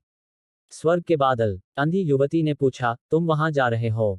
यांग ये ने सिर हिलाया। ब्लाइंड मैडन ने समझाया, यदि आप वहां या रेडियंट आयाम की ओर जाना चाहते हैं तो आपको पहले एक स्थान पर जाना होगा। यांग ये ने जल्दी से पूछा, कौन सी जगह? उसने जवाब दिया, तारकीय शहर। तारों वाला शहर। यांग ये हैरान था, क्या यह कोई दुनिया है? ब्लाइंड मैडन ने बताया, यह एक शहर है, लेकिन इसे दुनिया भी कहा जा सकता है, क्योंकि उस दुनिया में सिर्फ वही शहर मौजूद है। शहर के भीतर कई तारकीय टेलीपोर्टेशन संरचनाएं हैं, और आप बड़ी दुनिया के अलावा किसी भी अन्य तारकीय क्षेत्र में टेलीपोर्ट कर सकते हैं। स्टेलर सिटी को बड़ी दुनिया में एक कबीले ने बनाया था, और यह मध्यम और छोटी दुनिया को सेवाएं प्रदान करने पर केंद्रित है। बेशक, उनका उपयोग करने के लिए एक शुल्क है। यांग ये ने पूछा, मैं वहां कैसे पहुंचूं? ब्लाइंड मैडन ने आसमान की ओर देखा और कहा, हर तारकीय क्षेत्र में एक तारकीय टेलीपोर्टेशन संरचना होती है, और यहाँ भी एक है। इसलिए एक बार जब आप डार्क हेल कॉन्टिनेंट छोड़ देते हैं तो अंतरिक्ष के माध्यम से उत्तर की ओर बढ़ते रहें और आपको एक मिल जाएगा। इसमें प्रवेश करें और आप स्टेलर सिटी पहुंच जाएंगे। यांग ये ने सिर हिलाया, समझ गया। इस बीच अंधी युवती ने कहा, तुम बहुत जिद्दी, दृढ़ और जल्दबाज हो। तुम्हारा यह चरित्र तुम्हारे लिए अंतहीन मुसीबतें लेकर आएगा। हालांकि यह तुम्हारा चरित्र ही है जिसने तुम्हें अपनी वर्तमान उपलब्धियों को हासिल करने की अनुमति दी। तुम्हें यह समझना चाहिए कि तुम्हारे लिए कोई रास्ता नहीं है, और तुम केवल साहसपूर्वक आगे बढ़ सकते हो और खुद को निरंतर मजबूत कर सकते हो। तभी तुम अपनी इच्छा के अनुसार कार्य कर सकते हो और अपने दिल के प्रति सच्चे रह सकते हो। समझे? यांग ये ने सिर हिलाया। वह स्वाभाविक रूप से नेदर मैडन को समझ गया। उसने अपने चरित्र के कारण अनगिनत लोगों को नाराज किया था और इसने उसे हर तरह की परेशानी में डाल दिया था। लेकिन वह अपना चरित्र नहीं बदल सकता था। वह, यांग यी, वास्तव में खुद के साथ अन्याय को स्वीकार करने में असमर्थ था ताकि अन्य लोग खुश रहें। जहां तक सवाल है, अगर कोई उन्हें परेशान करता है तो वे उसे 10 गुना जवाब देते हैं। उसने अपना कर्ज चुका दिया और अपनी दुश्मनी का बदला ले लिया। यह वह सिद्धांत था जिसके अनुसार वह जीवन जीते थे, और यह उनका चरित्र था। अंधी युवती ने समुद्र के नीचे उस स्थान की ओर देखा जहां कब्र थी, और वह उस स्थान को बहुत देर तक देखती रही। फिर उसने कहा, मेरा इंतजार करो। जैसे ही उसने बोलना समाप्त किया, वह एक प्रकाश किरण में परिवर्तित हो गई जो आकाश में ऊपर उठी और उसके पार तारों वाले आकाश की ओर बढ़ गई। यांग ये दंग रह गया, और फिर उसने जल्दी से कहा, स्टेलर। उसने अभी बोलना भी पूरा नहीं किया था कि अचानक उसके ऊपर तारों वाले आसमान से एक सफेद रोशनी की किरण निकली। यह बहुत तेज थी और तुरंत उसके सामने आ गई। जब सफेद रोशनी बिखरी तो यांग यी तुरंत अचंभित रह गया। अध्याय 1356, तलवार का क्षेत्र। यह एक चिथड़ा था जो उसके सामने तैर रहा था। उसने इस चिथड़े को इसलिए देखा था क्योंकि यह वही चिथड़ा था जो ब्लाइंड मैडन के पेट पर था जब वह उससे पहली बार मिला था।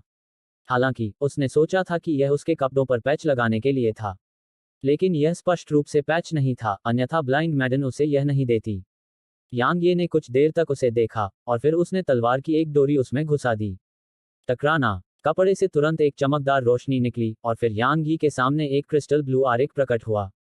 आरेख लगभग 1 मीटर लंबा और आधा मीटर चौड़ा था, लेकिन आरेख खाली था, उस पर कुछ भी नहीं था। तारकीय तलवार आरेख। यांग यी ने बहुत देर तक गहराई से सोचा, फिर उसने अपना दाहिना हाथ चित्र पर रखा, और फिर उसके भीतर की तलवार की मंशा पागलपन की तरह बाहर आ गई। तलवार की नीयत के उसमें घुसने के बाद पूरा आरेख हिंसक रूप से कांपने लगा। एक पल में वह गायब हो गया, और यांग यी के आसपास का दृश्य उसी क्षण बदल गया जब वह गायब हो गया। तारों भरा आकाश। इस समय यांग यी सितारों के बीच था। अनगिनत सितारे उसके ऊपर और चारों ओर थे। इसी बीच तलवार आत्मा उसके पास प्रकट हुई। वह गंभीरता से बोली, यह वास्तविक दुनिया है।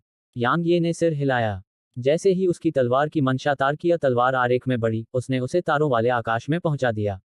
दूसरे शब्दों में, वह किसी भ्रमपूर्ण क्षेत्र में नहीं था, बल्कि वह एक वास्तविक दुनिया में था। तलवार आत्मा ने अचानक कहा, ये असली तारे नहीं हैं। यांग ये हैरान था, तुम्हारा क्या मतलब है? तलवार आत्मा ने उत्तर दिया, एक तारा हमसे अरबों किलोमीटर दूर हो सकता है, फिर भी देखो कि वे कितने करीब हैं, बहुत करीब। वह एक पल के लिए रुकी और आगे बोली, अगर मैं गलत नहीं हूं, तो यह निश्चित रूप से हमारे ब्रह्मांड के भीतर अंतरिक्ष में एक क्षेत्र का प्रक्षेपण है जिसे जियान वूजी ने बनाया है। यांग ये को और भी अधिक हैरानी हुई, अंतरिक्ष का प्रक्षेपण। तलवार आत्मा ने सिर हिलाया, उसने तारकीय तलवार आरेख के भीतर अंतरिक्ष में तारों का प्रक्षेपण बनाने के लिए अपनी असाधारण क्षमता का उपयोग किया। सरल शब्दों में कहें तो तारकीय तलवार आरेख इस ब्रह्मांड में अंतरिक्ष का एक लघु रूप है। आरेख के भीतर सितारों के लिए वे निश्चित रूप से हमारे ब्रह्मांड में वास्तविक सितारों से जुड़े हुए हैं। इसलिए जब आप इस आरेख को सक्रिय करते हैं तो आप उन सितारों के भीतर की ऊर्जा को आकर्षित करने में सक्षम होंगे। यांग ये ने जब इसे इस तरह से समझाया तो उसे एक मोटी समझ मिली। स्टेलर स्वॉर्ड डायग्राम कुछ ऐसा था जिसे जियान वूजी ने ब्रह्मांड के आधार पर बनाया था, और उसने इसे इस ब्रह्मांड में तारों वाले आकाश के आधार पर बनाया था। हालांकि स्टेलर स्वॉर्ड डायग्राम के भीतर के तारे स्वतंत्र नहीं थे, और वे इस ब्रह्मांड के तारों से जुड़े हुए थे। इसलिए जब उन्होंने इसके भीतर के तारों को सक्रिय किया तो वे उन्हें ब्रह्मांड की गहराई में स्थित वास्तविक तारों की ऊर्जा का उपयोग करने के लिए एक माध्यम के रूप में उपयोग कर सके। यह कहा जा सकता है कि वह वास्तव में एक भ्रम की दुनिया में था, क्योंकि उसके आसपास के ये तारे असली तारे नहीं थे, बल्कि वे इस ब्रह्मांड के तारों के प्रक्षेपण थे। यांग ये ने पूछा, मैं इन तारों की ऊर्जा कैसे प्राप्त करूं? तलवार आत्मा ने उत्तर दिया, अपनी तलवार की नीयत का उपयोग करके देखो।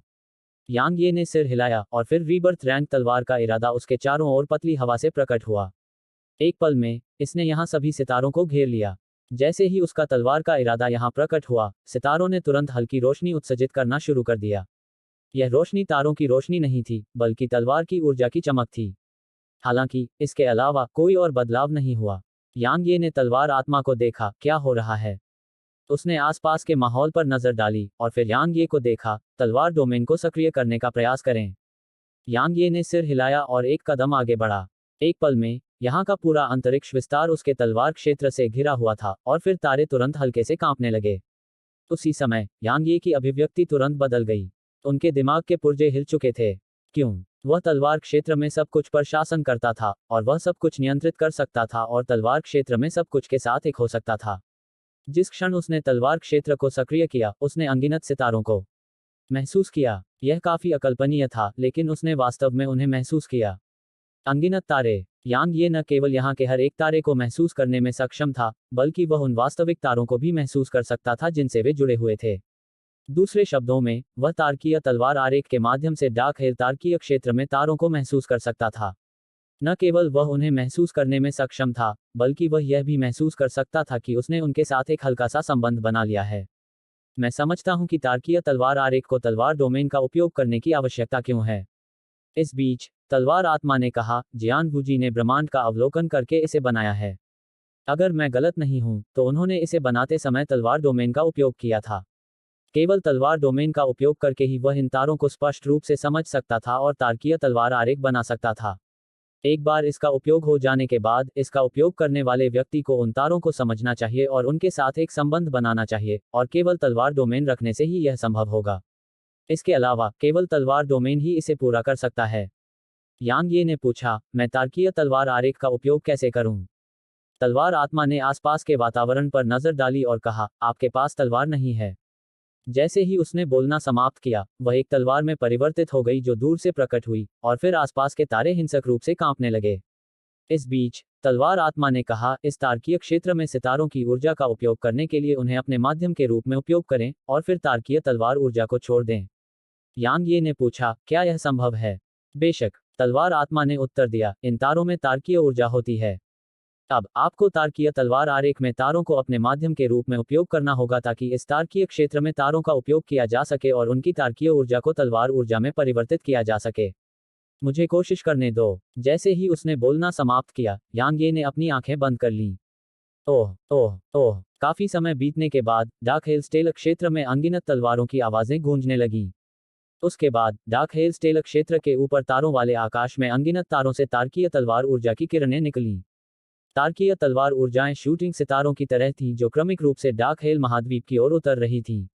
इस समय पूरे महाद्वीप में लगभग हर कोई ऊपर देख रहा था, और उनकी आंखें सदमे, अविश्वास और आतंक से भरी हुई थीं। क्या दुनिया का अंत हमारे सामने है? अभी हर कोई यही सोच रहा था, क्योंकि उनकी दृष्टि का क्षेत्र तारकीय तलवार ऊर्जा के घने विस्तार से भरा हुआ था जो उनकी ओर उतर रहा था। संपूर्ण आकाश तारकीय तलवार ऊर्जा से भरा हुआ था। यह बिल्कुल भयानक था, लेकिन तलवार की ऊर्जा को अचानक गायब होने में ज्यादा समय नहीं लगा। यह नज़ारा देखकर अनगिनत लोगों ने राहत की सांस ली। इस बीच स्टेल स्वॉर्ड डायग्राम में यांग ये पसीने से लथपथ था। उसकी आंखों में खून के धागे भरे हुए थे और उसका चेहरा चादर की तरह पीला था। इसके अलावा अगर कोई ध्यान से देखे तो उसे पता चलेगा कि उसके सिर पर कुछ सफेद बाल थे। खास तौर पर उसके सिर के किनारों पर बाल, वे विशेष रूप से आकर्षक और व्यवहारिक रूप से पूरी तरह से बर्फ की तरह सफेद थे। तलवार आत्मा ने पूछा, क्या तुम ठीक हो? यांग ये ने गहरी सांस ली और जोर से हंसा, मैंने लगभग खुद को मार डाला था। वह तारकीय तलवार ऊर्जा बनाने में सफल रहा था, लेकिन इसके लिए उसे एक कीमत चुकानी पड़ी थी। यह कीमत काफी भयावह थी क्योंकि उसने अपने जीवन के लगभग 3000 साल खो दिए थे। 3000 वर्ष। आखिरकार एक सम्राट का जीवन काल आमतौर पर लगभग 10,000 साल होता है। दूसरे शब्दों में, उसने उस क्षण में ही अपना 30% खो दिया था। सौभाग्य से उसने समय रहते रुक गया, अन्यथा वह सिर्फ 3000 साल ही नहीं खोता, बल्कि पूरी तरह से अपंग हो सकता था। मैं लापरवाह था। इस बीच तलवार आत्मा ने गंभीरता से कहा, आपकी वर्तमान ताकत के आधार पर आपका तलवार डोमेन इतनी अधिक तारकीय ऊर्जा को सहन नहीं कर सकता है। यांग ये ने सिर हिलाया। डार्क हेल स्टेलर रीजन में कितनी तारकीय ऊर्जा थी? इतनी जबरदस्त मात्रा में तारकीय ऊर्जा ऐसी चीज नहीं थी जिसे वह अभी सहन कर सके। असल में वह भाग्यशाली था कि वह अब एक सम्राट था। अगर वह अभी भी एक अर्ध सम्राट होता तो यह स्पष्ट था कि वह बस एक पल में मर जाता। अब यह बहुत बुरा नहीं था। अगर वह पूरी ताकत से आगे बढ़ता तो एक बार तारकीय तलवार गठन को सक्रिय करना पूरी तरह से संभव होता। हालांकि कीमत काफी बड़ी थी और यह उसके इरादे या आत्मा की प्रज्वलन से कहीं अधिक थी। आखिरकार इससे तो उसे केवल साधना का एक क्षेत्र या तलवार चलाने की एक श्रेणी से हाथ धोना पड़ता, लेकिन इससे तो उसकी जान चली जाती। तलवार आत्मा ने कहा, यदि संभव हो तो इसका उपयोग करने से बचना ही सर्वोत्तम है। यांग ये ने जोर से हंसते हुए कहा, बेशक। दरअसल तारकीय तलवार का गठन बेहद भयानक था। यह कहा जा सकता है कि अगर उसने जियानजू के खिलाफ इसका इस्तेमाल किया तो जियानजू निश्चित रूप से टुकड़ों में नष्ट हो जाएगा। जियानजू का तो कहना ही क्या, उसके लिए पूरे महाद्वीप को नष्ट करना भी संभव था। यदि पहले की तलवार ऊर्जा अंधकार में नरक महाद्वीप पर उतरी होती तो भले ही वह पूरी तरह से नष्ट न हुई होती, लेकिन महाद्वीप पर रहने वाले कम से कम 90% से अधिक जीव नष्ट हो गए होते। तारकीय तलवार ऊर्जा की अनगिनत किस्में, यहां तक उसे भी नहीं पता था कि कितनी थी। ठीक है। इस बीच यांग ये ने अचानक कहा, क्या यह मेरे इस तारकीय क्षेत्र को छोड़ने के बाद बेकार नहीं हो जाएगा? बेशक ऐसा नहीं होगा। तलवार आत्मा ने कहा, इसकी क्षमता उस क्षेत्र के सितारों की नकल करने की है जहां यह है। इसलिए जब तक सितारे मौजूद हैं इसे सक्रिय किया जा सकता है। यांग ये मुस्कुराया, अच्छा। तलवार आत्मा ने पूछा, क्या अब आप तलवार डोमेन की क्षमताओं में से एक को जानते हैं? यांग ये कुछ देर चुप रहा, फिर उसने सिर हिलाया, वास्तव में मैंने लंबे समय से तलवार डोमेन की कुछ क्षमताओं को समझ लिया है। तलवार डोमेन क्या हासिल कर सकता है? यह तलवार की मंशा को दबा सकता था जो उसकी खुद की तुलना में अधिक मजबूत थी, सभी कानूनों को दबा सकती थी, कुछ कानूनों की नकल कर सकती थी, उसकी आभा को छिपा सकती थी, उसे तलवार की तकनीक को जल्दी से विकसित करने की अनुमति दे सकती थी। अब उसने तलवार डोमेन की एक और क्षमता सीख ली थी। यह ऊर्जा के निकायों को महसूस करने की क्षमता थी और वह उन्हें तलवार की ऊर्जा को बुलाने के लिए एक माध्यम के रूप में उपयोग कर सकता था। उदाहरण के लिए, अगर उसके आसपास अब बैंगनी क्रिस्टल हैं, तो उसे बस तलवार डोमेन को सक्रिय करना होगा, बैंगनी क्रिस्टल को समझना होगा और उसके और उनके बीच एक लिंक बनाना होगा। उसके बाद वह अपने दुश्मनों पर हमला करने के लिए तलवार ऊर्जा बनाने के लिए उनके भीतर की ऊर्जा का उपयोग कर सकता था। जियान वूजी ने तारकीय तलवार आरेख बनाने के लिए उसी सिद्धांत का उपयोग किया था। हालांकि वह जानता था कि उसका तलवार डोमेन तारकीय क्षेत्र के सभी तारों को कवर नहीं कर सकता था। इसलिए उसने तारकीय तलवार आरेख बनाया और उसने तारकीय क्षेत्र में वास्तविक तारों को समझने के लिए एक माध्यम के रूप में इसका उपयोग किया। उन्होंने एक छोटी सी प्रति का उपयोग करके उस विशाल क्षेत्र का बोध कराया जो वे दर्शाते थे। कहने की जरूरत नहीं कि जियान वूजी एक प्रतिभाशाली व्यक्ति थे। इस बीच तलवार आत्मा ने पूछा, अब क्या आपको पता चला कि तलवार डोमेन भयानक क्यों है? यांग ये ने सिर हिलाया।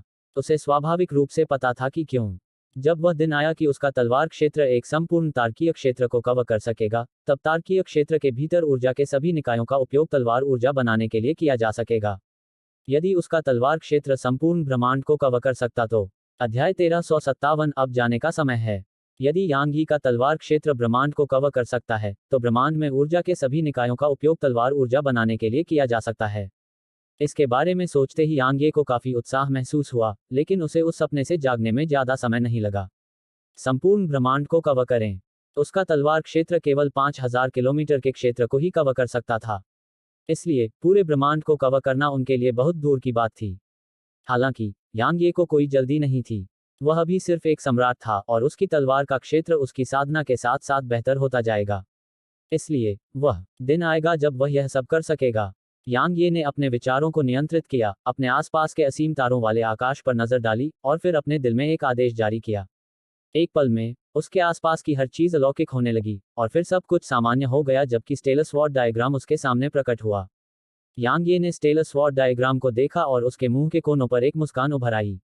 स्टेलस स्वॉर्ड डायग्राम उसके कब्जे में था और डार्क हेल कॉन्टिनेंट के आसपास के प्रतिबंध खत्म हो चुके थे, इसलिए अब वहां से जाने का समय आ गया था। यांग ये ने तलवार आत्मा को देखा और कहा, चलो चलें। उसने जवाब में सिर हिलाया और फिर वह एक प्रकाश की किरण में परिवर्तित हो गई जो यांग यी की छाती में जा लगी। प्रलय दिवस शहर, तलवार हॉल। यांग ये मेजबान की सीट पर बैठे और कहा, मैंने तलवार गठबंधन के मुख्यालय को तलवार भगवान द्वीप पर स्थानांतरित करने का फैसला किया है। इससे पहले ब्लाइंड मैडन ने उसे स्वॉर्ड एलायंस को वहां ले जाने की अनुमति नहीं दी थी क्योंकि black dragon sword God ocean में था। लेकिन अब क्यू ने ब्लैक ड्रैगन को खा लिया था। चूंकि स्वॉर्ड गॉड ओशन में अब कोई खतरा नहीं था, इसलिए उसने स्वाभाविक रूप से मुख्यालय को द्वीप पर ले जाने का इरादा किया। आखिरकार स्वॉर्ड एलायंस के लिए वहां विकसित होना अधिक उपयुक्त था। स्वाभाविक रूप से अन्य लोगों ने यांग ये के सुझाव को अस्वीकार नहीं किया। यांग ये की नज़र युन बानकिंग पर पड़ी। बानकिंग, मैं यह काम तुम्हारे ऊपर छोड़ता हूं। युन बानकिंग ने उसकी ओर देखा और धीरे से बोली, आप सभी जा रहे हैं, है ना? यांग ये ने सिर हिलाया और फिर उसने दूसरों की तरफ देखा। अपने अधीनस्थों से कहो कि युन बानकिंग को डार्क हेल कॉन्टिनेंट पर तलवार गठबंधन पर पूरा अधिकार होगा। उसके आदेश मेरे आदेश हैं और किसी को भी उनकी अवहेलना नहीं करनी चाहिए। भले ही एलियन ने अपना सारा अधिकार युन बानकिंग को सौंप दिया था, फिर भी वह व्यक्तिगत रूप से यह स्पष्ट करना चाहता था। ऐसा करने से युन बानकिंग के अधिकार को और अधिक पुष्ट किया जा सकेगा और उसके बाद ही उसके भविष्य के आदेशों का अक्षरशः पालन किया जा सकेगा। दूसरों ने उसे सुनते ही जल्दी से सिर हिला दिया। यांग ये ने अपना रुख स्पष्ट कर दिया था और यह दर्शाता था कि जब यांग ये और येलियुन यहाँ नहीं होंगे तो युन बानकिंग के पास डार्क हेल कॉन्टिनेंट पर सबसे बड़ा अधिकार होगा। यांग ये ने सिर हिलाया, बानकिंग के अलावा बाकी सभी अब जा सकते हैं। इसमें ज्यादा समय नहीं लगा कि केवल यांग ये, युन बानकिंग और येलियुन ही यहाँ रह गए। यांग ये ने अपना दाहिना हाथ लहराया और फिर दो वॉइडर रियल्म तलवार सेवक युन बानकिंग के सामने प्रकट हुए। इन दो कठपुतलियों को अपने पास रखो। भले ही उसने उसे अधिकार दिया था, लेकिन उसकी ताकत बहुत कमजोर थी। तलवार गठबंधन के विशेषज्ञ स्वाभाविक रूप से डार्क हेल कॉन्टिनेंट पर रहते हुए उसकी अवज्ञा करने की हिम्मत नहीं करेंगे, लेकिन अगर वह दूसरों को महाद्वीप से दूर ले जाता है, तो कुछ ऐसे भी हो सकते हैं जो उसके प्रति आज्ञाकारिता का दिखावा करते हैं। वह वापस लौटने पर तलवार गठबंधन को गड़बड़ी में नहीं देखना चाहता था। युन बानकिंग ने अपने सामने खड़ी कठपुतलियों पर नजर डाली और कहा, मैं तलवार गठबंधन को अच्छी तरह से प्रबंधित करूंगी। यांग ये ने सिर हिलाया। इस बीच उसने कहा, एक और बात है। यांग ये ने कहा, आप राक्षस जाति के बारे में चिंतित हैं, है ना? युन बानकिंग ने सिर हिलाया। दानव साम्राज्य के आदेश पर दानव जाति घूंघट वाले क्षेत्र में लौट आई थी। लेकिन यांग यी और अन्य लोगों के चले जाने के बाद अगर दानव जाति ने फिर से हमला किया तो तलवार गठबंधन खुद का बचाव कैसे करेगा? यांग ये ने कहा, चिंता मत करो, मैं इससे निपट लूंगा। उसने सिर हिलाया। चूंकि यांग ये ने कहा था कि वह आएगा, तो स्वाभाविक रूप से उसे चिंता करने की कोई जरूरत नहीं थी। वह एक पल के लिए झिझकी और बोली, आप सभी कब लौटेंगे? येलियुन ने भी यांग ये को देखा क्योंकि वह भी जवाब जानना चाहती थी। यांग ये ने अपना सिर हिलाया, मुझे नहीं पता, लेकिन चिंता मत करो, हम निश्चित रूप से वापस आएंगे। हमारे तलवार गठबंधन का मुख्यालय यहीं होगा। चाहे बाहरी दुनिया में हालात कितने भी अच्छे या बुरे क्यों न हो, हम फिर भी वापस आएंगे। अगर वह अकेला होता तो वह निश्चित रूप से कोई शक्ति विकसित नहीं कर पाता। आखिरकार अपनी तलवार के साथ अकेले रहना कितना स्वतंत्र था। हालांकि वह अकेला नहीं था और उसे कई लोगों की रक्षा करनी थी, इसलिए उसे स्वाभाविक रूप से तलवार गठबंधन विकसित करना जारी रखना था। उसने अपने सबसे प्रिय लोगों की रक्षा के लिए शक्ति का पीछा किया और तलवार गठबंधन जैसी शक्ति विकसित करना भी एक प्रकार की शक्ति थी। युन बानकिंग ने थोड़ा सिर हिलाया, जब तक आप वापस नहीं आ जाते। यांग ये मुस्कुराया, तुम दोनों हमारे जाने से पहले मामले निपटा लो। मैं घूंघट वाले क्षेत्र में जाऊंगा। ये लियून ने पूछा, क्या मुझे लिन कबीले के मुखिया और अन्य लोगों को आपके साथ चलने के लिए कहना चाहिए? मैं अकेला ही काफी हूँ। जैसे ही उसने बोलना समाप्त किया, वह प्रकाश की एक किरण में परिवर्तित हो गया जो हॉल के बाहर गायब हो गया। यांग ये के जाते ही ये लियून ने अचानक पूछा, क्या तुम्हें इसका अफसोस है? युन बानकिंग ने जवाब दिया, अफसोस किस बात का? ये लियून ने कहा, आप जानते हैं कि मेरा क्या मतलब है। युन बानकिंग कुछ देर चुप रही, फिर उसने कहा, वह हमेशा मेरी मदद करता रहा है, इसलिए मैं भी उसकी मदद करना चाहती हूँ। क्या यह ऐसा करने का अच्छा अवसर नहीं है? जैसे ही उसने बोलना समाप्त किया, वह येलियुन की ओर देखने के लिए मुड़ी और बोली, वह बहुत आलसी है, इसलिए तुम उसके साथ बहुत व्यस्त रहोगी। येलियुन ने जवाब दिया, वास्तव में इसीलिए वह मुझे अपने साथ ले जा रहा है। दोनों ने एक दूसरे को देखा और मुस्कुराए। Dot dot dot doomsday city से बाहर निकलते ही यांग ये अपनी तलवार पर सवार होकर वील्ड रीजन की ओर उड़ गया। दानव जाति वास्तव में एक बहुत बड़ी समस्या थी और वह इसे हल किए बिना डार्क हेल कॉन्टिनेंट छोड़ने की हिम्मत नहीं कर सकता था।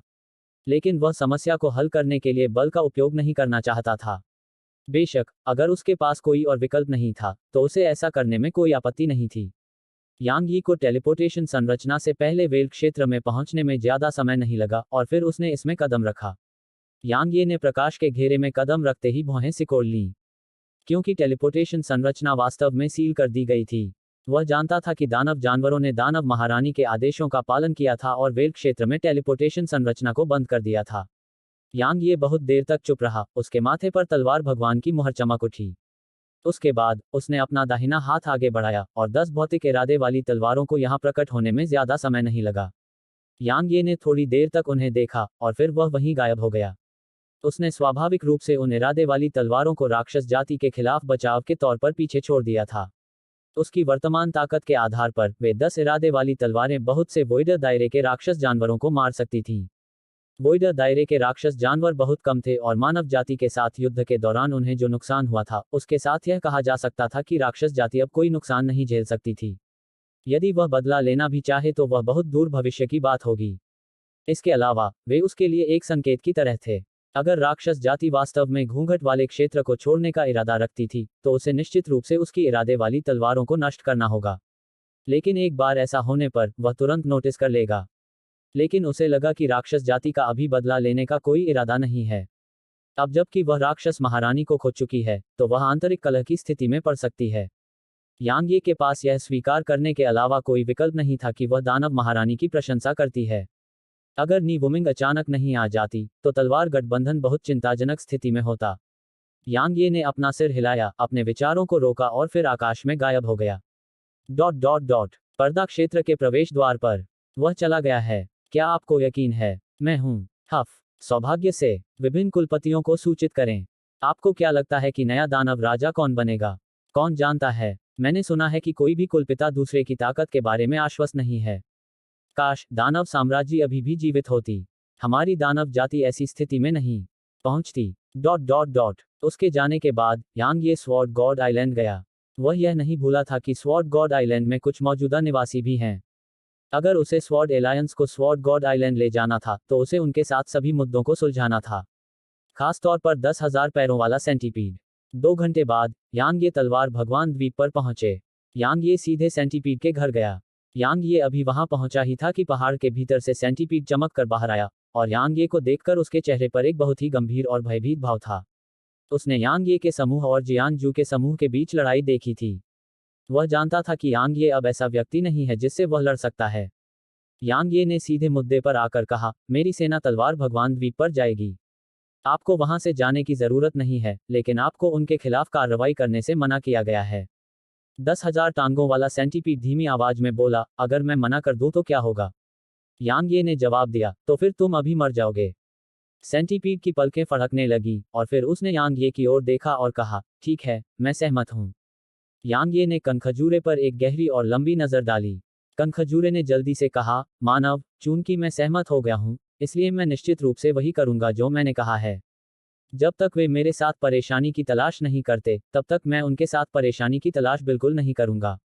यांग ये मुस्कुराया, शांत हो जाओ, मैं तुम्हें नहीं मारूंगा। मेरे पास तुम्हें सौंपने के लिए बस एक काम है। सेंटीपीड के चेहरे पर काफी सतर्कता का भाव था। यह क्या है? आखिरकार उसने अनुभव किया था कि यांग ये कितना बेशर्म था। यांग ये ने कहा, मैं कुछ चीज़ों से निपटने के लिए डार्क हेल कॉन्टिनेंट छोड़ रहा हूँ। मुझे उम्मीद है कि जब वे स्वॉर्ड गॉड आइलैंड पर पहुंचेंगे तो आप उनकी देखभाल करने में मेरी मदद करेंगे। इसे मेरा एहसान समझो, ठीक है। यही कारण था कि उसने कनखजूरे को द्वीप पर रहने दिया था। कनखजूरा काफी ताकतवर था, और अगर वह तलवार गठबंधन की देखभाल करने में मदद करने को तैयार होता, तो तलवार गठबंधन के पास वापस लड़ने की ताकत होती, भले ही राक्षस जाति हमला क्यों ना करती। कनखजूरे ने जवाब दिया, मैं भी जा सकता हूँ। यांग ये चौंक गया, तुम भी जा रहे हो? 10,000 पैरों वाले सेंटीपीड ने सिर हिलाया, चून की प्रतिबंध हट गए हैं, इसलिए स्वाभाविक रूप से मैं भी जाने वाला हूँ। हालांकि यह इतनी जल्दी नहीं होगा। चिंता मत करो, मैं जाने तक उनकी देखभाल करने में तुम्हारी मदद करूंगा।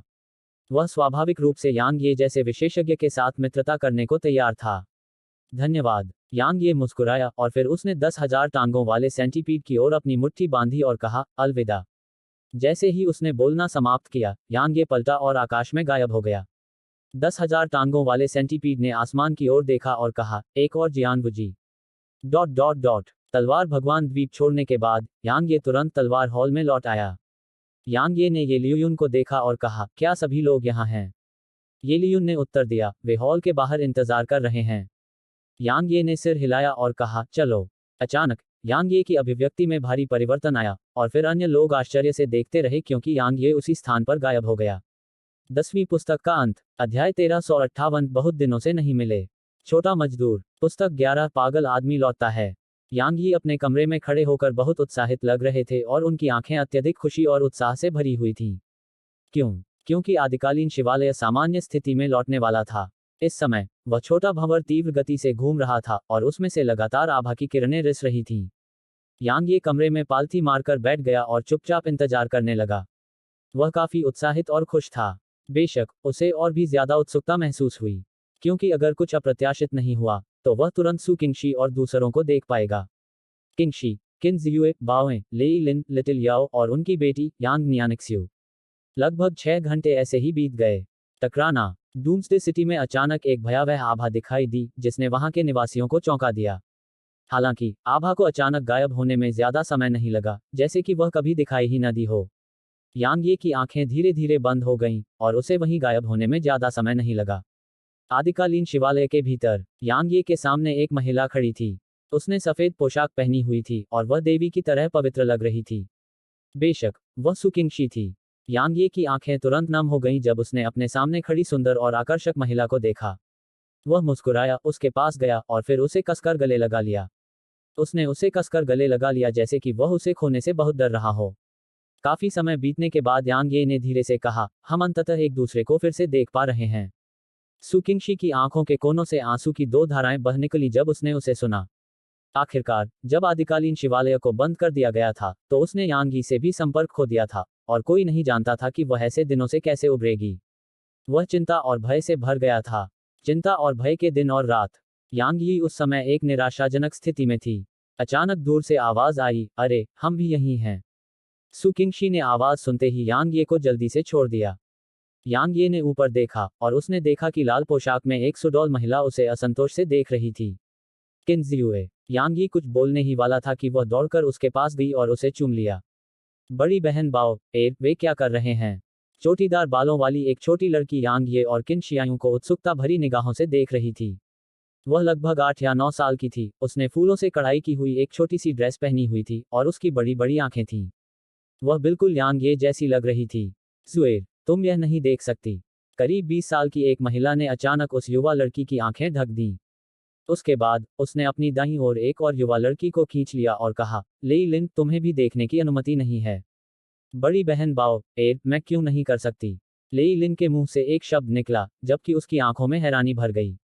बाओ ने जल्दी से लेई लिन की आंखों को ढक दिया, तुम अभी भी जवान हो, इसलिए तुम नहीं कर सकते। इस बीच किन शियुए ने यांग ये को छोड़ दिया और उसे घूरते हुए कहा, हमें सच बताओ। इन सालों में तुमने और कितनी महिलाओं के साथ संबंध बनाए हैं? सुकिंगशी ने यांग ये को भी देखा। यांग ये का चेहरा बिल्कुल काला पड़ गया, क्या मैं इतनी कामुक हूं? किन शियू ने सवाल करते हुए जवाब दिया, क्या आप नहीं हैं? यांग ये के पास कहने को शब्द नहीं थे। अचानक दूर से एक स्पष्ट और मधुर आवाज आई, क्या आप पिताजी हैं? आवाज सुनते ही यांग ये का शरीर कांप उठा, और फिर उसने ऊपर देखा तो चोटी वाली एक युवा लड़की उसे जिज्ञासा भरी निगाहों से देख रही थी। यांग ये ने गहरी सांस ली और उसके पास गया। उसने उसे अपनी बाहों में उठा लिया और मुस्कुराया, जुए, यह बात फिर से कहो। जुएया ने सू किंगशी की ओर देखा, और सू किंगशी ने चेहरे पर मुस्कान के साथ थोड़ा सिर हिलाया। जुएया ने फिर से यांग ये को देखा, एक पल के लिए झिझकी, और फिर धीरे से बोली, पिताजी। यांग ये की आंखें फिर से नम हो गईं। जब बात उसके बारे में आई तो उसे स्वाभाविक रूप से बहुत दोषी महसूस हुआ, क्योंकि वह उसके जन्म के बाद से लंबे समय तक उसके साथ नहीं रहा था, खासकर जब से वह प्राइमोडियल पैगोडा में प्रवेश कर चुकी थी। यह लगभग 5 या 6 साल से सील था, इसलिए वह इस दौरान उसके साथ बिल्कुल भी नहीं रहा था। एक पिता के रूप में वह बिल्कुल भी अच्छे नहीं थे। अचानक एक डरपोक आवाज गूंजी, बड़े भाई। यांग ये ने पलटकर देखा कि लेईली उसकी ओर देख रही थी। उसकी आंखों में थोड़ा डरपोक भाव था, और वह थोड़ी झिझक रही थी, फिर भी थोड़ी खुश थी। लेईलिन अभी भी वैसी ही थी। वह अभी भी उतनी ही छोटी थी, और पिछले कुछ सालों में उसके शरीर में कोई बदलाव नहीं आया था। यांग ये ने उसे घूरते हुए मुस्कुराया और फिर उसे हाथ हिलाया। वह यांग ये के पास जाने से पहले एक पल के लिए झिझकी। यांग ये ने उसे अपने दूसरे हाथ से उठाया, और फिर उसने लेईलिन और जू एर दोनों के गालों पर चूमा। शुरुआत में जू एर थोड़ा दूर थी, लेकिन उसे धीरे धीरे यांग ये की आदत पड़ने में ज्यादा समय नहीं लगा, और फिर वह उसे बहुत ही स्वाभाविक तरीके से डैडी कहने लगी। जुएया और लेईलिन के साथ थोड़ी देर खेलने के बाद यांग ये ने किनारे खड़ी युवती को देखा। युवती मुस्कुराई, बहुत दिनों बाद मिले। छोटे मजदूर, यांग ये ने ठहाका लगाया। बेशक यह बाओ एर ही थी। इस समय वह एक सुंदर युवती बन चुकी थी, लेकिन वह अभी भी बहुत शरारती लग रही थी। बाओ एर के अलावा वहां एक और महिला थी, और इस महिला की एक बार उससे काफी दुश्मनी थी। यह निश्चित रूप से अनबेरू था। जब अनबेरू ने उसे अपनी ओर देखते देखा तो उसने हल्का सा सिर हिलाया, और इसे उसका अभिवादन माना जा सकता है। यांग ये ने भी हल्के से सिर हिलाया। हालांकि अतीत में उनके बीच दुश्मनी थी, लेकिन यह बहुत पहले ही सुलझ चुकी थी। यांग ये को कुछ याद आया और वह सू किंगशी की ओर देखने लगा। किंगशी, मुझे याद है कि मैंने डिंग कबीले के कुछ सदस्यों को यहाँ भेजा था। वे कैसे हैं? सू किंगशी ने जवाब दिया, हमने उन्हें बेहोशी की हालत में छोड़ दिया। अच्छा, यांग ये ने सिर हिलाया। अपने सबसे करीबी लोगों के अलावा वह नहीं चाहता था कि कोई और आदिकालीन शिवालय के बारे में जाने, न ही उसने दूसरों को इसके बारे में पता लगाने की हिम्मत दी। यांग ये ने पूछा, लिटिल याओ कहाँ है? उसने आसपास देखा, लेकिन उसे वह नहीं दिखी। सू किंगशी ने धीरे से कहा, वह बंद दरवाजे पर साधना कर रही है। वह अर्ध सम्राट क्षेत्र में प्रवेश कर रही है। अर्ध सम्राट क्षेत्र। यांग ये ने दूसरों पर नजर डाली। वह काफी हैरान था, क्योंकि सू किंगशी, किन शियुए और एनबेरू सम्राट थे। यहां तक बाओ एर जो साधना का शौकीन नहीं था, वह एक उच्च श्रेणी का संत था। जहां तक जुए एर की बात है, वह एक उत्कृष्ट थी। जैसे कि उसने यांग ये के आश्चर्य को महसूस किया हो, सू किंगशी ने समझाया, यहाँ आध्यात्मिक ऊर्जा बहुत प्रचुर मात्रा में है। इसके अलावा यह बाहरी दुनिया की आध्यात्मिक ऊर्जा से अलग है, इसलिए हम बहुत तेजी से साधना करते हैं। तो यही कारण है। यांग ये ने सिर हिलाया। यहाँ आध्यात्मिक ऊर्जा स्वाभाविक रूप से बहुत प्रचुर मात्रा में थी। आखिरकार यहाँ इतने कम लोग थे, फिर भी इतनी आध्यात्मिक ऊर्जा थी। इसके अलावा यह साधारण आध्यात्मिक ऊर्जा नहीं बल्कि बैंगनी ऊर्जा थी। भले ही यहाँ की बैंगनी ऊर्जा आदिम बैंगनी ऊर्जा से बहुत कमतर थी, लेकिन यह साधारण आध्यात्मिक ऊर्जा से अनगिनत गुना बेहतर थी। इसलिए उन्होंने स्वाभाविक रूप से आदिकालीन शिवालय के भीतर बहुत तेजी से खेती की। इस बीच सू किंगशी ने कहा, हमें इन वर्षों में जो कुछ भी हुआ है उसके बारे में बताओ। किन शियुए ने जल्दी से कहा, ठीक है, हमें बताओ। पिछले कुछ सालों में तुमने कितनी महिलाओं के साथ संबंध बनाए हैं, इसका जिक्र करना भी मत। यांग ये ने ठहाका लगाया, और फिर उसने प्रोफाउंडर कॉन्टिनेंट से लेकर रेडियंट डायमेंशन और फिर डार्क हेल कॉन्टिनेंट तक जो कुछ भी हुआ था उसका सारांश देना शुरू कर दिया। बेशक उसने उन खतरों का जिक्र नहीं किया जिनका वह सामना कर रहा था, क्योंकि वह नहीं चाहता था कि वे चिंतित हों। भले ही यांग यी ने खतरनाक घटनाओं को छोड़ दिया था, लेकिन उन्हें यह कैसे एहसास नहीं हुआ कि यह कितना खतरनाक होता। सू किंगशी चुप रही और उसने बस उसका हाथ कसकर पकड़ रखा था। यांग ये ने उनकी ओर देखा और कहा, चलो फिर से अलग नहीं होंगे। इस बीच सू किंगशी ने अचानक कहा, मैं डार्क हेल महाद्वीप पर रहना चाहता हूँ। किन जियुए ने कहा, मैं भी। एनबिरू ने भी कहा, मैं भी यहीं रहना चाहता हूँ। यांग ये ने उनकी ओर देखा और उसकी आंखों में हैरानी भरी नजर आई। क्यों? किन शियुए ने समझाया, तलवार गठबंधन एक शक्ति है जिसे आपने स्थापित किया है, इसलिए आपको निश्चित रूप से इसे प्रबंधित करने के लिए लोगों की आवश्यकता है। जब प्रबंधन की बात आती है तो एनबिरू और मेरे पास काफी कौशल है। किंगशी के लिए वह आपकी पहली पत्नी है, इसलिए उसकी उपस्थिति तलवार गठबंधन के सदस्यों को आश्वस्त करने में सक्षम होगी। आखिरकार जब तक वह यहाँ है, दूसरों को पता चल जाएगा कि आप निश्चित रूप से एक दिन वापस आएंगे। इस तरह आपकी शक्ति और प्रभाव के कारण इस महाद्वीप के निवासी शायद कोई दुर्भावनापूर्ण विचार रखने की हिम्मत नहीं करेंगे। उद्धरण चिन्ह। यांग ये कुछ देर चुप रहा और फिर बोला, मैं आप सभी से फिर से अलग नहीं होना चाहता। सु किंगशी ने अपना सिर थोड़ा हिलाया, हम आपका बोझ नहीं बनना चाहते। भले ही वे सम्राट थे, लेकिन जहां तक यांग यी का सवाल था, सम्राट युद्ध में उसकी कोई मदद नहीं कर सकते थे। अगर वे उसके साथ रहते तो वे उसके लिए सिर्फ बोझ होते, लेकिन अगर वे डार्क हेल कॉन्टिनेंट पर रहते तो वे उसकी मदद कर पाते। यांग ये अभी भी काफी हिचकिचा रहा था, भले ही वह जानता था कि पीछे रहना उनके लिए बहुत अच्छा विकल्प था। आखिरकार युन बानकिंग के लिए अकेले तलवार गठबंधन का प्रबंधन करना बहुत मुश्किल होगा। यहाँ तक कि लियुन जो प्रबंधन में इतनी सक्षम थी, उसे भी तलवार गठबंधन को पूरी तरह से प्रबंधित करना लगभग असंभव लगा। युन बानकिंग की तो बात ही छोड़िए। इसलिए अगर सु किंगशी और अन्य लोग रुक गए तो यह तलवार गठबंधन के लिए बहुत फायदेमंद होगा। हालांकि वह वास्तव में उनसे अलग नहीं होना चाहता था, जबकि वे अभी अभी फिर से मिले थे। खासकर यांग नियानिक्सु। सु किंगशी को पता था कि वह क्या सोच रहा था और उसने धीरे से कहा, हम भी अलग नहीं होना चाहते हैं, लेकिन हमें आपकी मदद करने की अधिक इच्छा है। यांग ये ने उनकी ओर देखा और सिर हिलाया, ठीक है। जब यांग ये ने सु किंगशी और अन्य लोगों को तलवार गठबंधन में लाया तो अनगिनत लोगों ने इस पर उत्साहपूर्वक चर्चा करना शुरू कर दिया। यहाँ तक कि ये लियुन और युन बानकिंग भी आश्चर्यचकित थे। आखिरकार वे भी सु किंगशी और अन्य लोगों से कभी नहीं मिले थे। वे मेरी पत्नियां हैं। जैसे ही यांग ये ने उनका परिचय कराया, पूरा तलवार गठबंधन शोरगुल से भर गया। भले ही वे हैरान और हतप्रभ थे, लेकिन उन्हें सु किंगशी और अन्य लोगों को स्वीकार करने में अधिक समय नहीं लगा। इसके अलावा यांग यी ने उनके कारण अपनी यात्रा में देरी की और वह उनके साथ लगभग 10 दिनों तक रहा। उसके बाद उसने अन्य लोगों को शून्य बादल शटल पर डार्कहेल महाद्वीप से बाहर निकाला। इस बीच जुए ने शून्य बादल शटल को देखा जो आकाश में एक काले बिंदु में बदल गया था और पूछा, माँ, क्या पिताजी वापस आएंगे? सु किंगशी ने जुए के सिर को धीरे से सहलाया और मुस्कुराई, वह जरूर आएगा। क्योंकि हम दोनों यहाँ हैं, इसलिए यह उसका घर है। Dot dot dot. शून्य बादल शटल पर यांग ये अपने कमरे में पैर मोड़कर बैठा था। इस समय उसका मन आदिकालीन शिवालय में डूबा हुआ था। आदिकालीन शिवालय न केवल बहाल हो गया था, बल्कि उसका तीसरा स्तर भी खुल गया था। यांग यी ने अपने दिल में एक आदेश जारी किया और एक धूसर और धुंधली दुनिया में पहुंच गया। उसके पास ही एक दरवाजा था जो बहुत दूर नहीं था और खुला था। यांग ये एक पल के लिए वहीं चुप रहा और फिर वह अंदर चला गया। यह कैसे संभव हो सकता है? यांग ये की आश्चर्यचकित और भ्रमित आवाज दरवाजे से अंदर आते ही गूंजी। अध्याय 1359 अधिकार। दरवाजे से अंदर घुसने के बाद वह एक कमरे में पहुंचा। कमरा बहुत बड़ा नहीं था। लंबाई और चौड़ाई दोनों में यह 300 मीटर से भी कम था और उसमें कुछ भी नहीं था। यह पूरी तरह से खाली था। यांग यी की आंखें घबराहट से भर गईं। अचानक तलवार आत्मा उसके बगल में प्रकट हुई। उसने आसपास के माहौल पर नजर डाली और थोड़ा भौहें सिकोड़ते हुए कहा, कुछ गड़बड़ है। यांग ये ने आसपास के माहौल को ध्यान से महसूस किया और सिर हिलाया, वास्तव में। हालांकि उन्हें लगा कि कुछ गड़बड़ है, लेकिन वे इसका कारण नहीं बता सके। ठीक इसी तरह एक लंबा समय बीतने से पहले तलवार आत्मा के विद्यार्थियों ने अचानक कहा, मुझे मिल गया है। यांग ये ने उसकी ओर देखा, यह क्या है? वह उसकी ओर देखने के लिए मुड़ी, बाहर जाओ और वापस आओ। हालांकि उसे नहीं पता था कि उसने उसे ऐसा करने के लिए क्यों कहा। यांग ये ने वैसा ही किया जैसा उसने कहा था। वह कमरे से बाहर निकल गया और वापस अंदर चला गया और फिर उसकी भौहें कसकर एक साथ चिपक गईं। क्योंकि उसने कुछ भी नोटिस नहीं किया था, लेकिन उसकी पुतलियां थोड़ी सिकुड़ने में देर नहीं लगी। यह कैसे संभव हो सकता है?